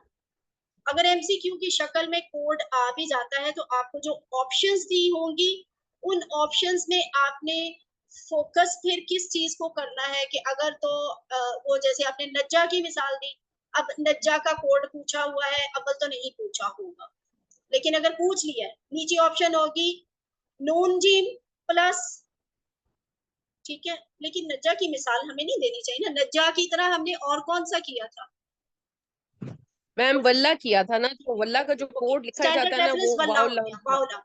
नज्जा का कोड पूछा जाएगा तो आपको कंफ्यूज कर रहा है कि वाउलाम लिखा होगा, आइन लाम लिखा होगा प्लस प्लस के साथ, या फिर और तादा लिखा होगा, या कुछ तो कोई और जो और भी हो, लेकिन वो में फिर हम कंफ्यूज हो गए। ऑफ लिखा होगा तशदीद के साथ, तो आपने क्या करना है फिर उस केस में आप, ठीक है, अगर आपको रेफरेंस याद है कि ये वल्ला वाले पे था तो फिर आप वाउलाम को सिलेक्ट करेंगे, ठीक है, फिर आप वाउलाम वाले को सिलेक्ट करेंगे। अल्लामा भी अल्लामा भी लिखा हुआ है, वल्ला भी लिखा हुआ है, लेकिन पूछा नज्जा का है स्पेसिफिक करके, तो फिर आप नज्जा को वाउलाम को सिलेक्ट कर लें। लेकिन मैं आपको बता दूं किसी भी क्विज में ऐसा कोई सवाल नहीं है, बिकॉज ये ग्रामर का हिस्सा नहीं है, ये सिर्फ आपकी आसानी के लिए एक टूल है। जी, क्लियर हो गया? उन सिस्टर को भी मुझे नाम नहीं याद, किसी सिस्टर ने पूछा था, तो अगर सबको क्लियर है तो आगे चलें। मैंने पूछा था, मैंने ही नज्जा का ये कहा था आपको, तो अभी आपने कहा ना कि रेफरेंस, अगर उसने नज्जा का रेफरेंस वल्ला के पैटर्न पे दिया है तो फिर हम उसको वल्ला का उसमें करेंगे, नहीं तो वैसे एन लाम है। हाँ, नहीं तो वैसे आइन लाम। ये मैंने आपको बताया, अगर किसी होमवर्क या क्विज में यानी एमसीक्यू की शक्ल में आ जाए, जो आपसे वर्कबुक में पूछा होता है ना, वर्कबुक में अगर आप दूसरा वाला कोड वाउलाम सिलेक्ट कर लेते हैं तो मैं उसको गलती तो नहीं कंसिडर करती, लेकिन मैं आपको सजेस्ट यही करूंगी कि वाउलाम की बजाय आप उसका आइन लाम प्लस ही लिखिए, उसके स्टैंडर्ड रेफरेंस का हवाला, ठीक है? अब समझ आई? वर्कबुक में आपने स्टैंडर्ड रेफरेंस अल्लमा को ही, असलमा, हासबा, तदारसा, तदब्बरा, इनके कोड्स को यूज करना है, बजाय इसके कि वो जो उनके स्पेसिफिक नादा का कोड या वल्ला का या अल्फा का वो वाला कोड ना लिखें तो बेहतर है। सही में अल्हम्दुलिल्लाह यहाँ पे क्लास खत्म हुई। आज तो हमारी क्लास सबसे लेंथी क्लास थी। साथ हम वो करने नहीं भूलने, आप मुंतखब हैं और यकीनन मुंतखब हैं जो इतनी बेसिक चीज़ों को इतनी बारीक बिनियों से आप ये चीज़ें सीख रहे हैं ना, तो इंशाल्लाह इसका आपको फ़ायदा ही होगा, क्योंकि आप ये सारी बुनियादी तरह की चीज़ें क्या कर रही हैं, कुरान सीखने के लिए कर रहे हैं, कुरान को समझने के लिए कर रहे हैं। इवन ये कोड्स वाली बात जो कि अरबी ग्रामर का हिस्सा भी नहीं है, लेकिन हमने कोड्स को निकाला ताकि हमारे लिए कुरान मजीद आसान हो समझना, सीखना। तो इन्हीं चीज़ों की वजह से जो है हम आज यहाँ पे बैठे हुए हैं। अल्लाह ताला का ये करम है, अल्लाह ताला से दुआ है कि वो हमें कुरान को पढ़ने, समझने, गौर करने, अमल करने, फैलाने और याद करने की तौफीक अता फरमाए। सुब्हानकल्लाहुम्मा व बिहम्दिका नशहदु अल्ला इलाहा इल्ला अंता नस्तगफिरुका व नतूबु इलैक।